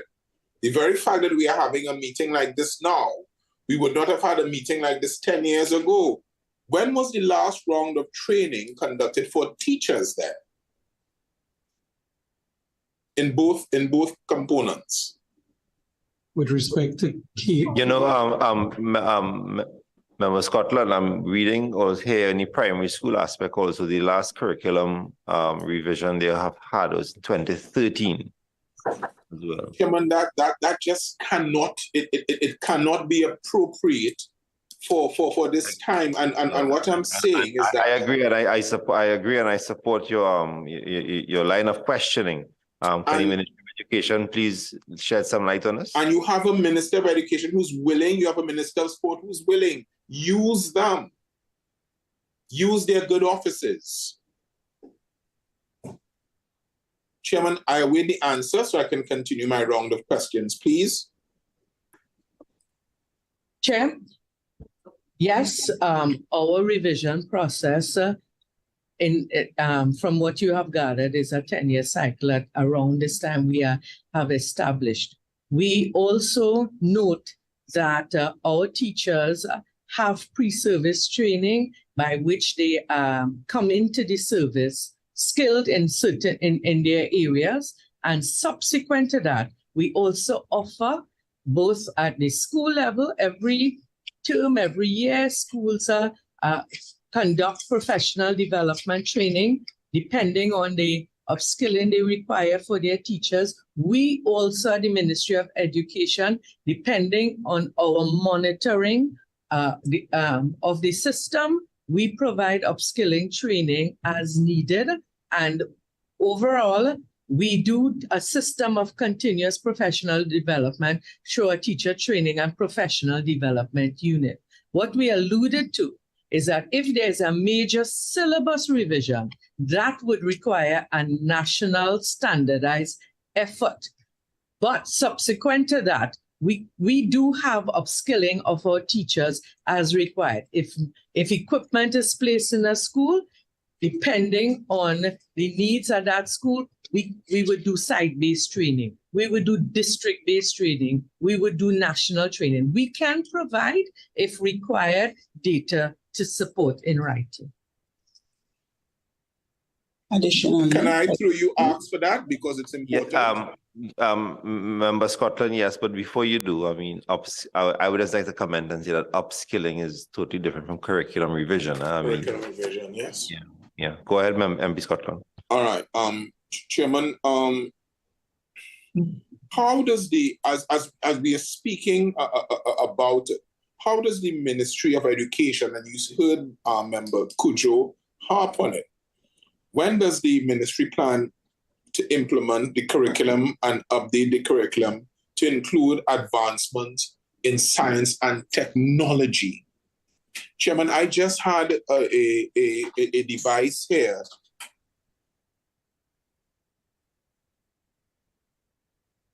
You've just muted yourself, Member Scotland. You've just muted yourself. Chairman, I had a device attached to my one of my units, a dongle, something that it's the technology is just mind-blowing, but we need to be up to date with it. Can I ask, when does the ministry plan to do these implementations to include advancement in science and technology? Ministry of Education. So, Chair, currently the ministry would have almost completed the Education Policy Document 2023 going forward, as well as some other initiatives which would definitely put the whole IDF technology forefront as the ministry works. You would recall a couple of weeks ago, the Ministry of Education would have launched its digital transformation initiative. And that's not just simply at the head office level. The intention is to ensure that technology and the accompanying devices play an even greater role within our school system. So those plans will definitely be shared very soon. Thank you very much. Moving on from this line of questioning, I'm going to ask Member Haynes to make a contribution. Thank you. I don't know if I'd consider this moving on from this line of questioning, but I had, going back to what Mrs. Hicks-Raeburn said, and this has stretched across our discussions today, right?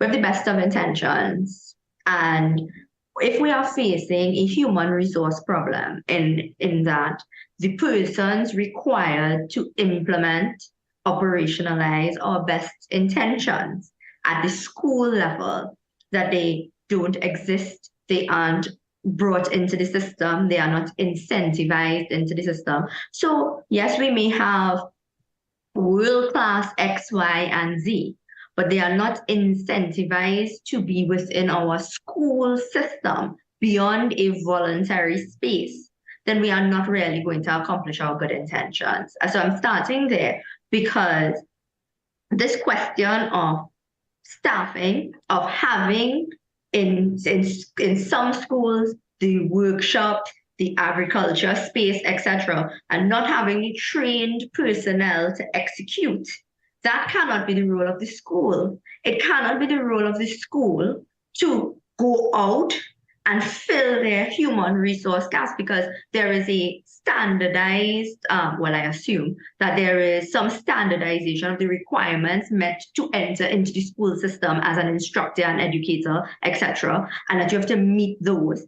And that therefore at the highest level, we have to make sure that our systems are connecting, our intentions and our implementations are somewhere connecting at the top, that you have persons out there saying, this is what we hope to accomplish in the school system. We want quality education, quality instruction and training in the areas of sport by way of physical education or otherwise. That you want quality education and training on entrepreneurship, and we're looking at specific areas, whether it be dressmaking, woodworking, electrical, whatever have you, the tech fox subjects, and that we have persons who have been trained, who are in the system, who can be placed in the schools. And to suggest that we run it on a voluntary system, we'll get the same results we're seeing now.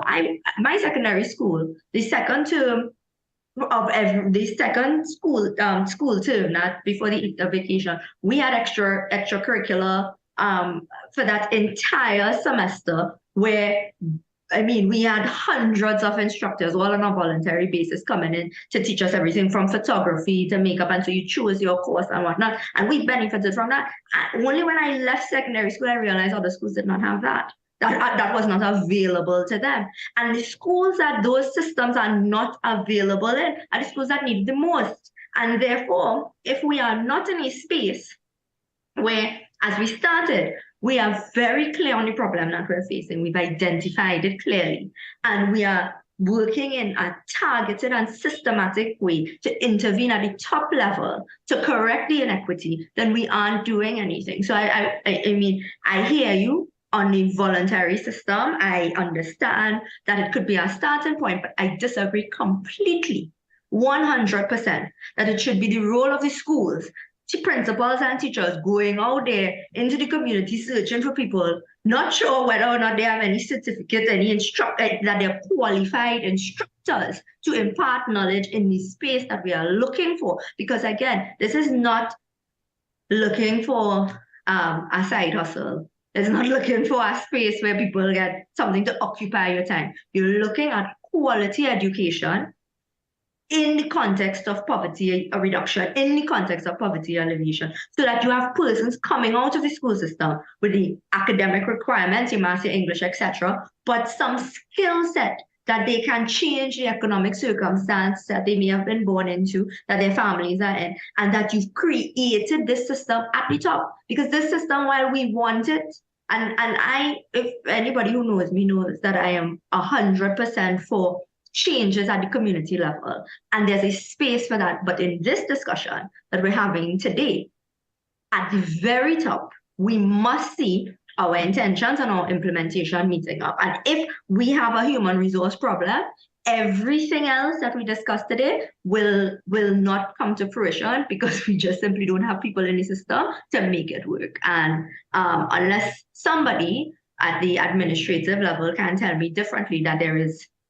an incentivization program at the top to get tech folk teachers, to get coaches in the schools, etc., that there is data to support targeted intervention, so we know the schools that require this intervention at this time, and in this 2 to 3 year time frame, we can expect to see instructors placed at these secondary schools in this time. Unless we have that, then very respectfully to all of us, we are going to be left with our good intentions and our good intentions alone. Thank you, Member Haynes.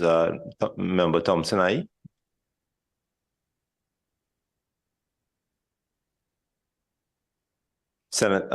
Member Thompson, aye, you're muted currently. Thank you, kind sir. If we as a society recognize that our need to review and update the primary and secondary school curriculum is an urgent one, we would move immediately on it. It is directly related to our crime situation. When we look at who are in our prisons, who are in the rehabilitation centers, we find that their education, to a large extent, and look at our youths, they failed at school. And many studies have shown that when you speak to these people, they would tell you that they prefer to be thought of as bad than dunce. So that is where they get their glory. That is where they get the respect, quote unquote. So we ought to be looking very urgently at how do we train people in the talents that God gave them so that they can get that kind of respect, so they don't have to get respect in a negative way. And there are so many children who are suffering today because they just can't perform in schools. And they're laughed at, they're chided, and disrespected in a number of ways. I remember a girl who right through school. She couldn't learn. And the only day that I saw that child get respect is when she couldn't learn. I put her in an improvisation and she acted in a role for a Mother's Day concert I'd organized. I mean, that child should be in Hollywood. But don't ask her to learn any verbal ability.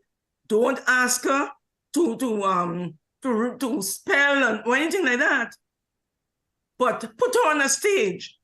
And we spend a lot of money on entertainment. We buy soaps. We do so much in television. We should have a theater industry that is going guns, that can make money for us. You know, so I mean, there are many Tommy Josephs and a lot of people out there who have talent. And we need to nurture that talent. In training college, where we were exposed to a lot of people who train us, Freddie Kissoon, train us to go out there and do theater.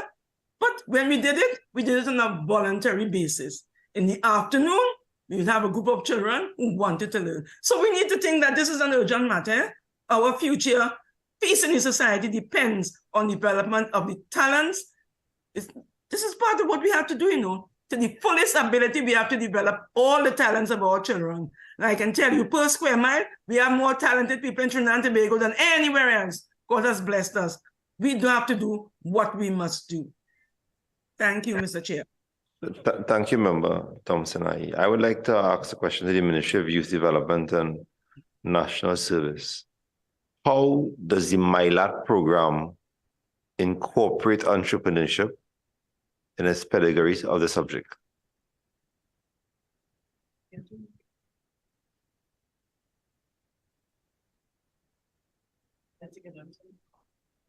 And this pertains to your submission in page 1A, where you stated that only one subject is directly related to sport, but all subject areas can be deemed entrepreneurial when considering the various aspects of business development, management, and sustainability.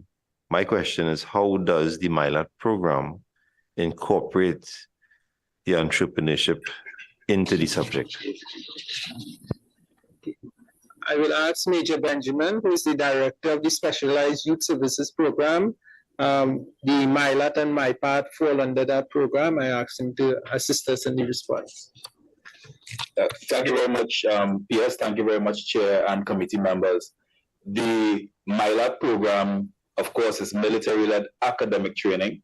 And in that program, we offer 11 subject areas, right? The math, English, social studies, visual arts, theater arts, POA, POB, computer studies, HSB, and physical education.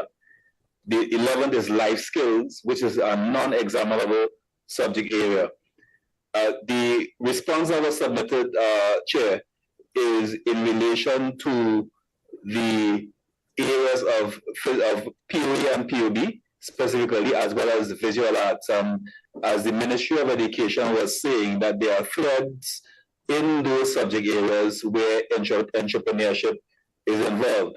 But in our final phase of the program, when students are about to graduate, we introduce them to entrepreneurship as a particular area, because not all students who graduate from MILAT would go into or would go on to tertiary education opportunities or go into the working force. Some may decide to open their own businesses. And in preparing them for that transition, along with other upskilling areas, we would introduce them to entrepreneurial activities. The program that is more akin, we will say, in terms of technical vocational training, is the MyPath program. MILAT has recently introduced a technical vocational co-curriculum activity in terms of music, as well as introduction to vehicle maintenance. So the MILAT students who are the academic stream have an opportunity to branch off in a co-curricular stream there. The MyPath program, which caters for technical vocational endeavors, would have entrepreneurship as a main component within their program. Within MyPath, there will be the technical vocational core areas, but as part of their finishing program, entrepreneurship is going to be included. It's included in the curriculum that's offered through our partner institutions, which are MIC and NASC, but as a finishing program, entrepreneurship will be one of the core areas before they complete our 2-year program in the MyPath program. The other program that's offered is Civilian Conservation Corps. The Civilian Conservation Corps offers a 4-month skill training program. There are 26 skills that are offered in that program, and an internship period at the end of the 4-month CVQ Level 1 skills training. As part of their finishing program as well, there is a 1-month period where we will be working through NEDCO to offer them the entrepreneurship package. So those are the programs under the SYSP, Specialized Youth Service Programs, MyLAT, MyPath, and Civilian Conservation Corps that both have that entrepreneurial thread. Thank you, Chair. Just a point of clarification. Can somebody enroll in MyPath independently of MyLAT? Certainly, Chair. There are 2 separate programs. While they are run with the same military-led supervision and military-led curricula, there are 2 different streams. One is the MyLAT stream, which is academic training, and the other program is MyPath. MyPath was recently brought back to the Ministry of Youth Development and National Service, and the SYSP has been asked to manage that program on behalf of. And staying with this ministry, in your submission as well, you stated that 50% of each intake is usually enrolled in physical education. And that's a very high percentage when it is that we compare it. That's a very high percentage when we compare it to what is happening in the primary and the secondary school levels of participation for these type of activities. Qualification in these areas would allow for further studies in the field of physical education. Instructor, sport therapists, and other staff in support of athletics. So what we're seeing here is a generation of a spin-off and a generation of roles that we can actually use to employ in ministries accordingly for what we were speaking about earlier. My questions are, do the programs highlight these opportunities for the students, and what aspect of life skills are taught in this subject area? So thank you very much for the question, Chair. Most definitely, with the MyLAT program, physical education is one of the areas that we would have made in the early years in an experimental role almost mandatory. Later, we recognize that the young men that we now have an affinity towards physical education, and they took to it quite easily. So based on that affinity, we recognize that the throughput for physical education was high, almost 50% plus persons have registered for the program, and the success rate for physical education at the MyLAT program has continued to be in the 80s and 90 percentile when looked at in the other subject areas. The spin-off employment opportunities in terms of trainers, in terms of coaches, sport journalism, sport therapists, all of those spin-off opportunities are part of the physical education curriculum and are spoken to both in theory and also in practice, because we have our sport days, we have opportunities where persons are engaged in sporting endeavor in teams, and they have opportunities to play roles in those activities, because in setting up our sport days, our students are the organizers and also are the administrators of our sport days and play those particular roles in the production of the event. Yeah, still staying with thank you very much for your answer.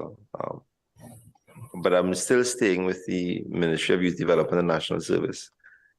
Your submission highlighted underneath Objective 3, which was to assess the measures and strategies of the state to promote entrepreneurship and sport-related subjects in primary and secondary school curriculum in government and government-assisted secondary schools in Trinidad and Tobago.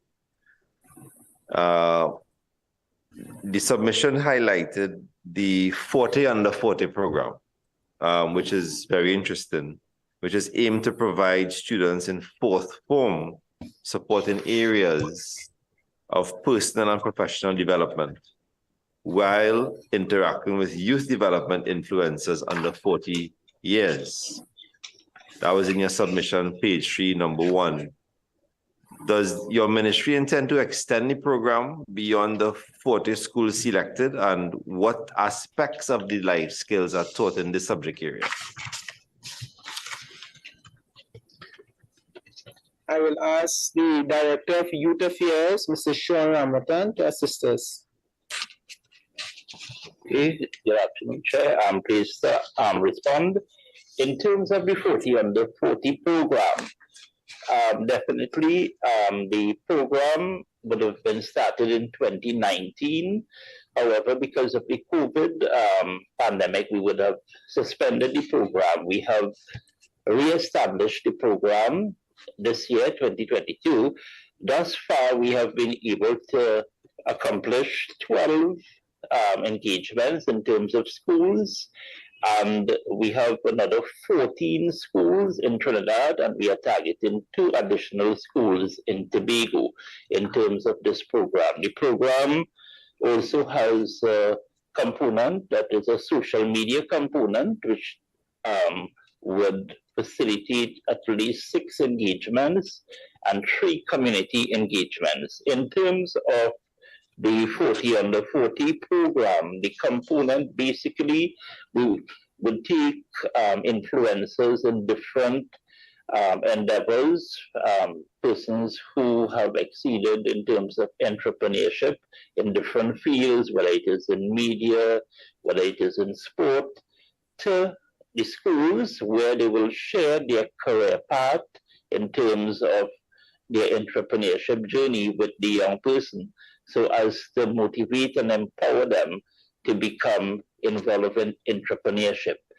Complementary to the 40 under 40 program, what the ministry has is a suite of training programs that we offer via service providers such as MIC, MIC IT, and NASC. And this suite of programs, they range from coding to heavy equipment to music production, and they are all programs geared towards employment and entrepreneurship, and they all have modules that deals with entrepreneurship development. So we are not only training the young person to become employable, but also to become an employer, him or herself. Thank you, Chair. Thank you for the very detailed answer. Sorry, I have 2 members with their hands up, and I would like to go into that order. Member Cujo, followed by Member Ford. Thank you, Mr. Chairman. Interestingly, 40 under 40 program would come up this morning. The focus is on the school system, and 40 under 40 was developed to target fourth form students because that is the form where they now branch off from general studies into selecting specific topics for specific subject areas for CXE. This is the time where they are most likely to drop out because of the pressures of if you don't get 5 subjects, your life will turn upside down. So 40 under 40, which I created myself, was created in order to bring these youngsters face to face with persons in non-traditional areas, tech work areas, and specifically entrepreneurship, showing them that it doesn't necessarily, you don't necessarily have to have 5 subjects. If you have a skill and the passion and the drive to do what you want to do, you can do it. And this is what other entrepreneurs have been doing. Now, the last person who spoke from the Ministry of Youth spoke about the other entrepreneurship programs under the Ministry of Youth, which I must commend them because they're doing some outstanding work. I think what we're trying to bridge from the level of this committee is after that school has gotten that one encounter through the 40 under 40, because it is a pilot project. They're only going to come in contact with these influencers once, and then if they get onto social media. I am looking for or hoping that specifically to schools, there is some kind of robust program, whether it's entrepreneurship camps, some part of the curriculum and activities, like what they're doing at Junior Achievers Program. We've partnered with Junior Achievers Program in the past. We've partnered with NEDCO, where NEDCO is now a part of that ministry, and some other entities to having the secondary school entrepreneurship competition. We get to a large number of schools, but not enough. How do we expand the reach? 40 under 40 is good, great work. You would in 1 year, the aim is to touch about 40 schools. But what can we implement in the curriculum and in established activities to encourage and ensure that each student has come face to face with this whole idea of entrepreneurship and can have an appreciation for it? Because in some families and in some communities, there is a fear for entrepreneurship, a natural, real fear for entrepreneurship. That if an entrepreneur didn't come out of your family, you feel like it's something that is not for you, it's something that can't be done, something that is for a certain type of people. And I think we missed the opportunity to hone and develop some good talent and to make new and exciting entrepreneurs out of young people with some brilliant ideas. So yes, 40 under 40 is good. What you're doing for the young people are good. I'm trying to get to the school system where you have the widest reach as it relates to getting youngsters, because for the most part, they have to go to school, so they have to come to your institution. So the more that we can do through schools would be beneficial to us. And that's what this specific unit or this JSC is about, improving the quality of education for the youngsters in school, so when they come out, they feel ready to face the world. Thank you, Chairman. Member Ford. Yeah, thank you, Mr. Chairman. I'm sitting here, Mr. Chairman, and hearing all the good initiatives, coming out of the Ministry of Youth Development and National Service. But if we back up a little, we may be running into a problem as what we would have heard earlier coming out of the primary schools and the secondary schools, whereby we are not preparing them in order to reach the level when they attain that secondary school leaving certificate, in order then to move on to all the various programs that the Ministry of National Youth Development and National Service would provide. Because if we having no sports days, we are not developing the youths athletically, we are not preparing them like in the days of, remember the senior secondary comprehensive schools, colleagues? That was a long name. Like, for instance, I was fortunate to attend one of them after leaving Hillview College, St. Augustine Senior Secondary Comprehensive School. I remember they had mechanics, they had agriculture, they had so many different things. The schools had vehicles, tractors, the school had buses, the schools had things where the children themselves used to work on. And in those days, it was vocational and apprenticeship. Now we're using a bigger word, entrepreneurship. Same thing, it will eventually lead to. And what I'm saying, Mr. Chairman, if among the players that we have here this morning, the Ministry of Education, the Ministry of Sport, the Ministry of National Youth Development and National Service, the Principal Association, both primary and secondary, if they don't synergize in order to bring the students from primary school to secondary school, and then to all the new vocational youth camps that the Ministry of National Youth Development and them now going and put on stream. They go in and bring back Chagaramas, Chatham, Presto. They bring in one in my constituency in Tunapuna, El Dorado. Construction has started. I think one is going in La Hoqueta, different places. Mr. Chairman, we probably may not have students to put in those places. If it is that we don't synergize from now and ensure that the students would be prepared in going out, right? So we're talking about back then, vocational entrepreneurship, and we're talking about now, the big word we want to use, entrepreneurial. I clearly understand what we're trying to get at, Mr. John. I'm saying that we need to ensure that we all work together to bring it to fruition so that at the end of the day, the students that are supposed to be going in the vocational camps are the ones that are supposed to be going there. Not necessarily the ones that come out with the subjects, but the ones that are targeted to the necessary skills, the mechanic. The senator spoke about embroidery and sewing and home ec and those things. Those things are not happening.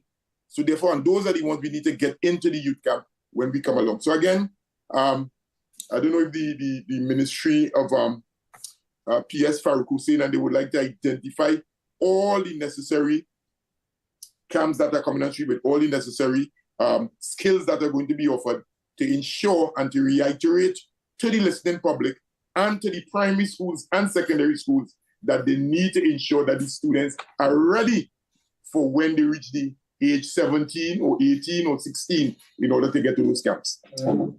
That's one question I would like to pose to the officer in the Ministry of Youth Development and National Service. This MILAT program, there's a particular case that a parent recently came to me.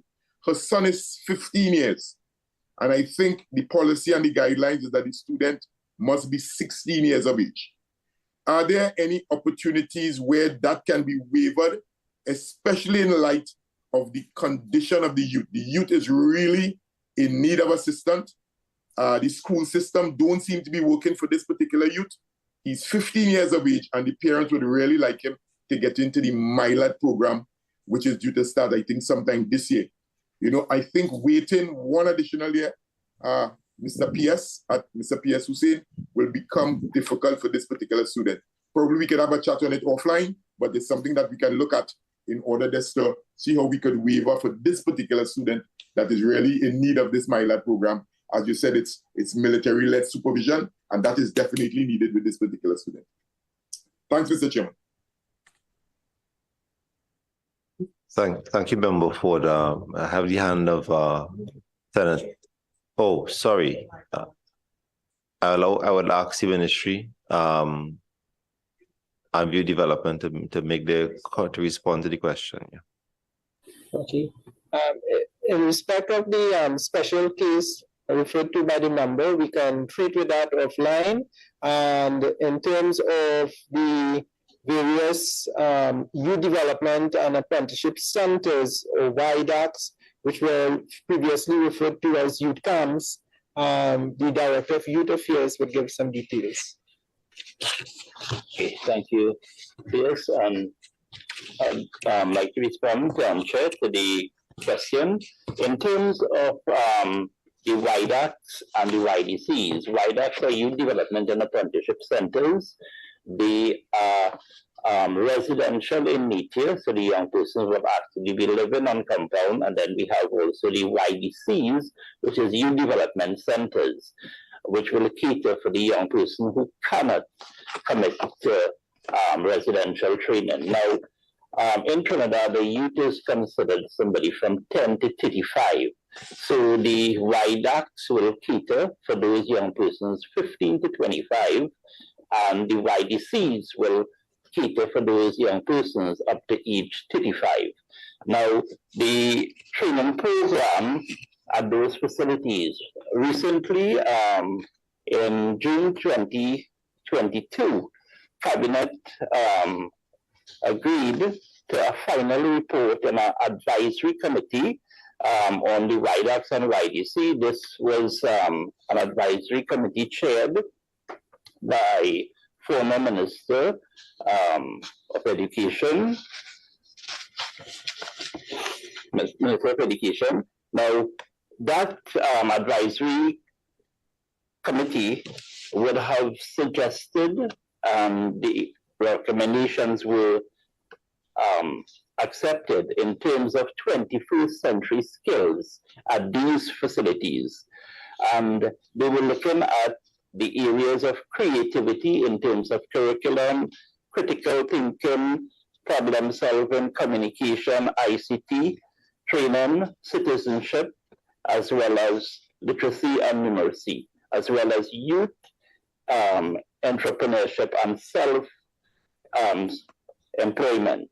Now, the facilities that have been identified in terms of viaducts are the Chatham Viaduct, the Presto Viaduct, the Shagaramas Convention Center is to be refurbished, and that would be a new viaduct that we are opening, as well as the El Dorado Viaduct. This would be specific to females, and the Waterfield Viaduct, which would be a new facility. That facility would be a co-ed facility. The others will be single-gender facilities. So these facilities are going to be open. The first facility we are hoping would be around September, which would be the El Dorado.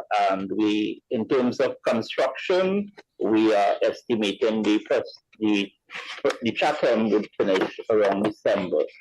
The viaduct, the YDCs, which are the youth development centers, they are also being refurbished currently, and they are going to be providing services in terms of training by various service providers, as would have mentioned before, the MICIT, NASC, as well as WRITEC would be providing training for us at those facilities. Thank you, Chair. Thank you very much for the detailed response. Senate Member I, Thompson I. Thank you, Mr. Chairman. This is to the Ministry of Youth Development and National Services. Now, before the Children's Authority, Children Act became operationalized, the ministry had taken a number of us on a bus tour to the various youth camps. And one of the things I remember when I spoke to the supervisors at the youth camps, they said that the training that the students, the apprentices received was so good that they were very easily absorbed into a number of businesses. You know they came from this youth camp and they expected a degree of expertise and they would take them in. Now, I want to know that having regard to the fact that a number of businesses have since 2015 to now been established, and I see them around the place, has the ministry been expanding that database, extending that list of businesses so that when the training is over from MyLad, MyBath, or wherever, that these graduates can move into those businesses, that there are places waiting for them to be, to absorb them? Or is it that nothing really is happening? So this is to the ministry, please.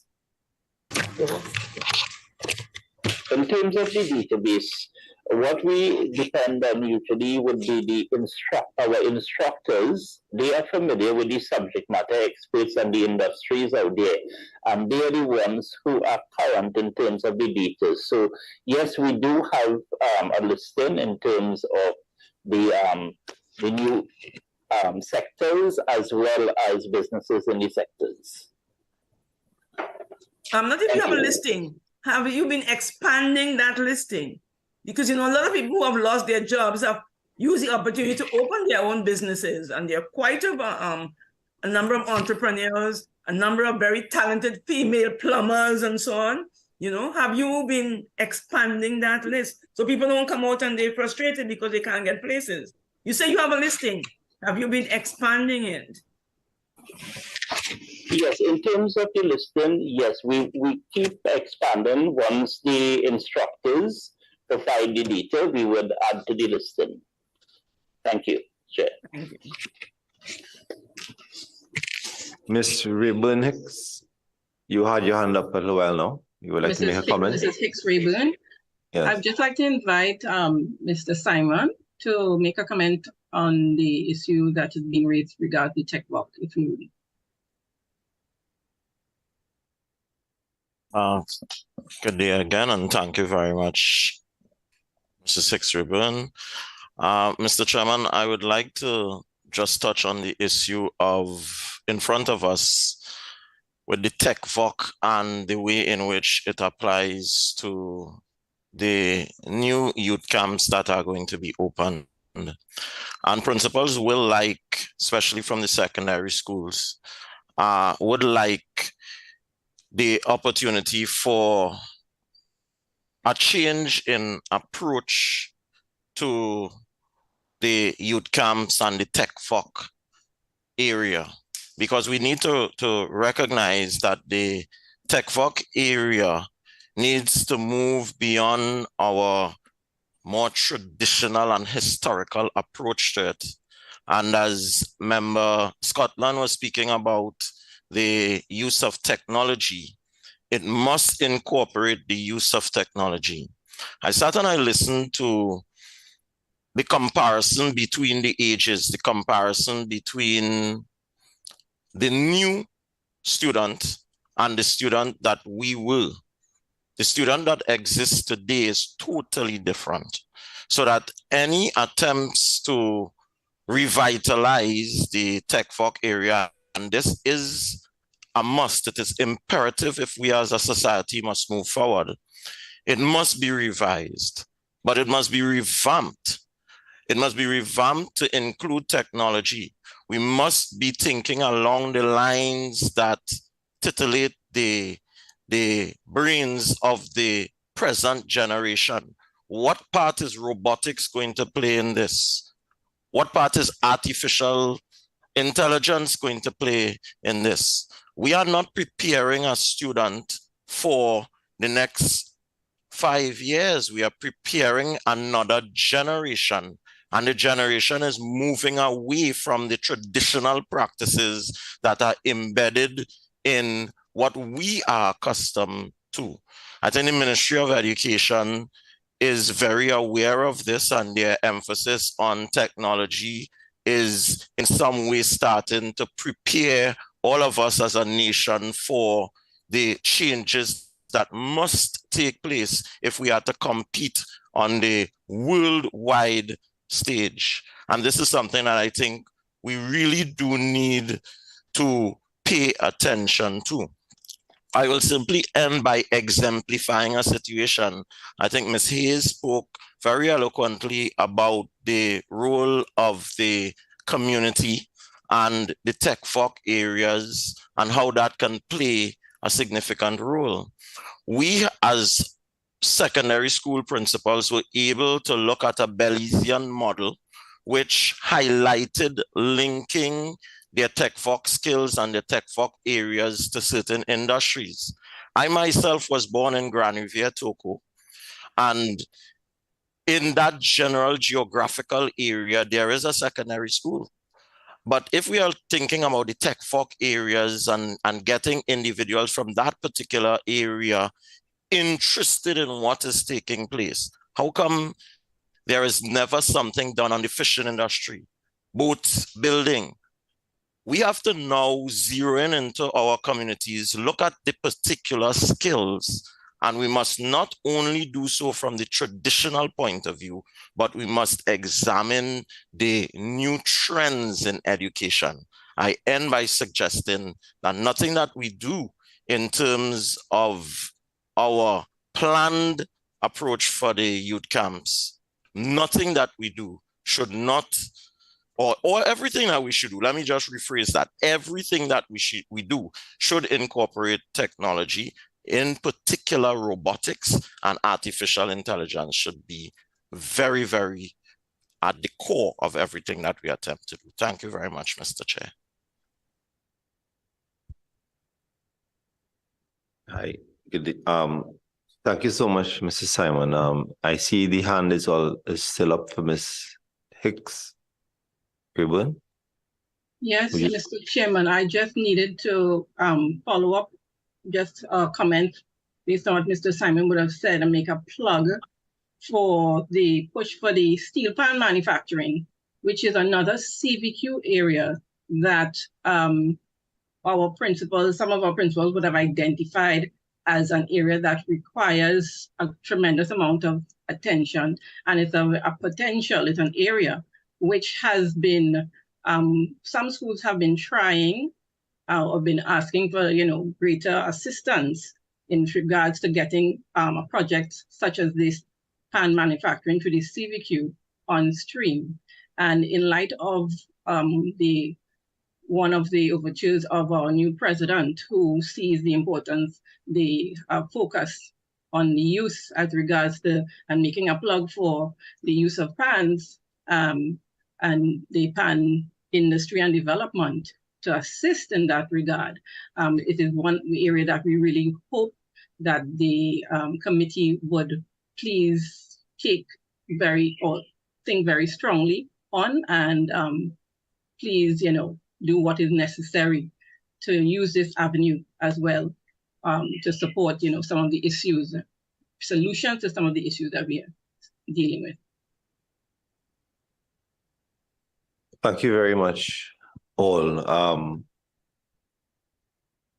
I would like to move on to some closing remarks where I'll be asking everyone here, all invited participants of the Joint Select this morning, to make some brief closing remarks. I would like to start with the Ministry of Education, followed by the Ministry of Youth Development and National Service, then by Ms. Hicks-Raeburn, President Association of the Association of Principals of Public Schools of Trinidad and Tobago, and then to Ms. Carleen Haynes, President of the National Primary Schools Principal Association. Thank you very much, Chair. And the Ministry of Education would like to express its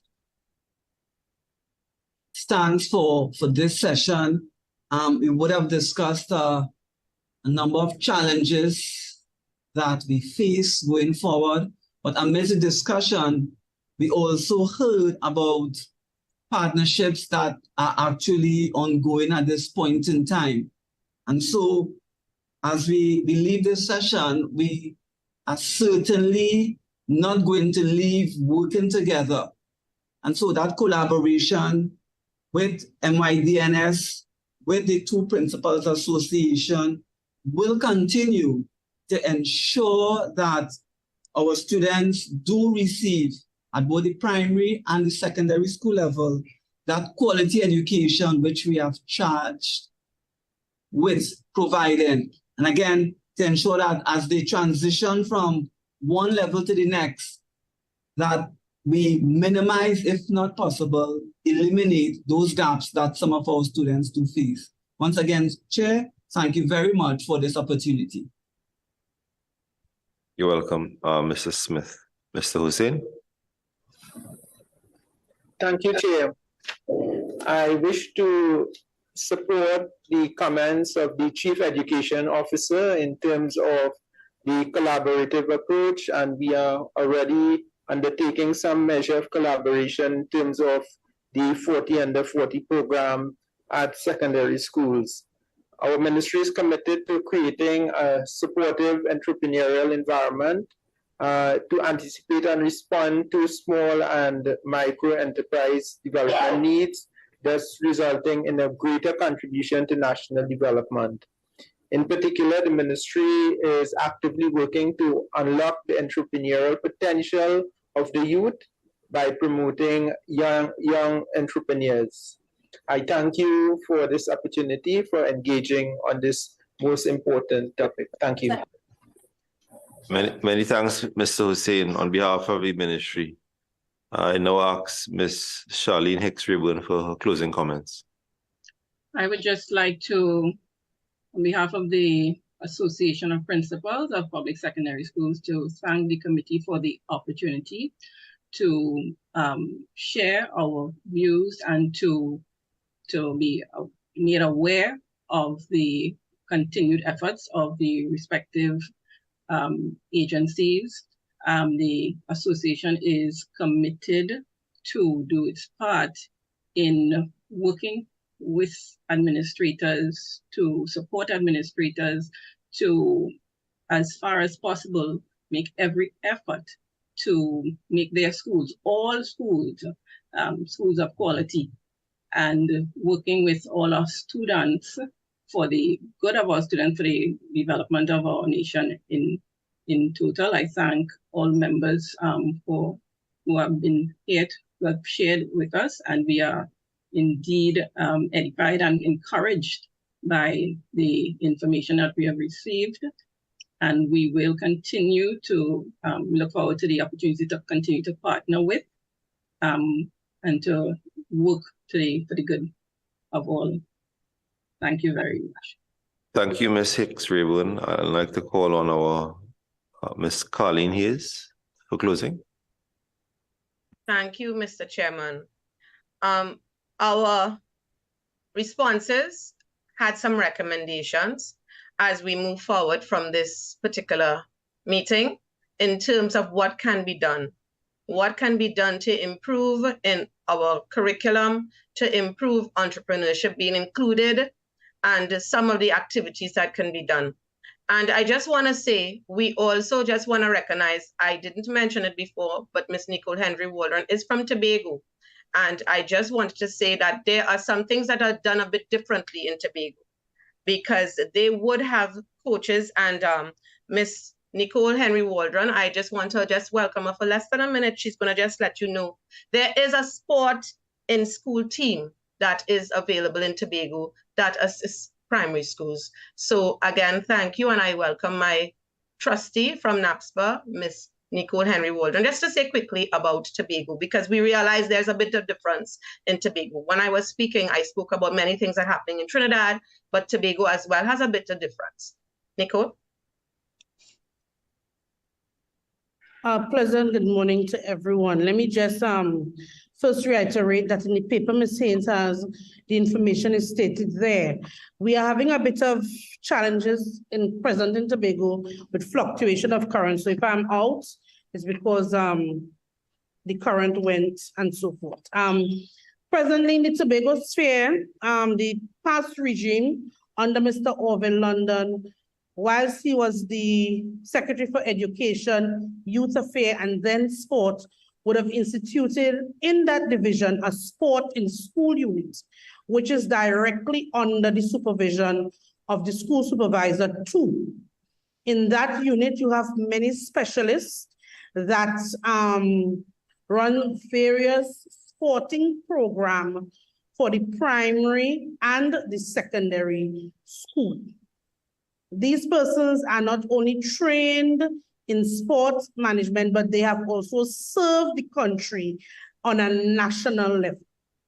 So they would come to the school, they would sit with the principals and the sporting teachers, and they would have various discussions. They also have a yearly plan of the various sporting activity that would be happening for that year, and the time that it would take, or the time that these incidents or these sporting activity will take place.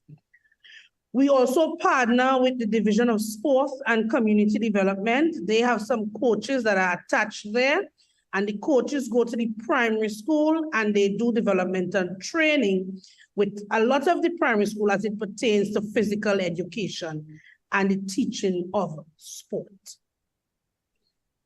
So in Tobago, there is a structure. Okay, thank you very much. And again, I thank you. And that has been, and she seems to have stressed that. Yes. She seems to have stressed that Tobago, there is a structure. Oh. So again, on behalf of the National Primary School Principals Association, we want to thank you for being here. And again, I thank you to my counterpart, Ms. Henry-Waldron. Sorry about that, Mr. Chairman. Thank you very much. I would like to thank all officials for your contributions to today's proceedings, committee members who participated remotely for this virtual hearing, staff of the Office of the Parliament for your procedural and logistical support, and the viewing and listening audience. Ladies and gentlemen, all members and participants, it was a very, very fruitful discussion.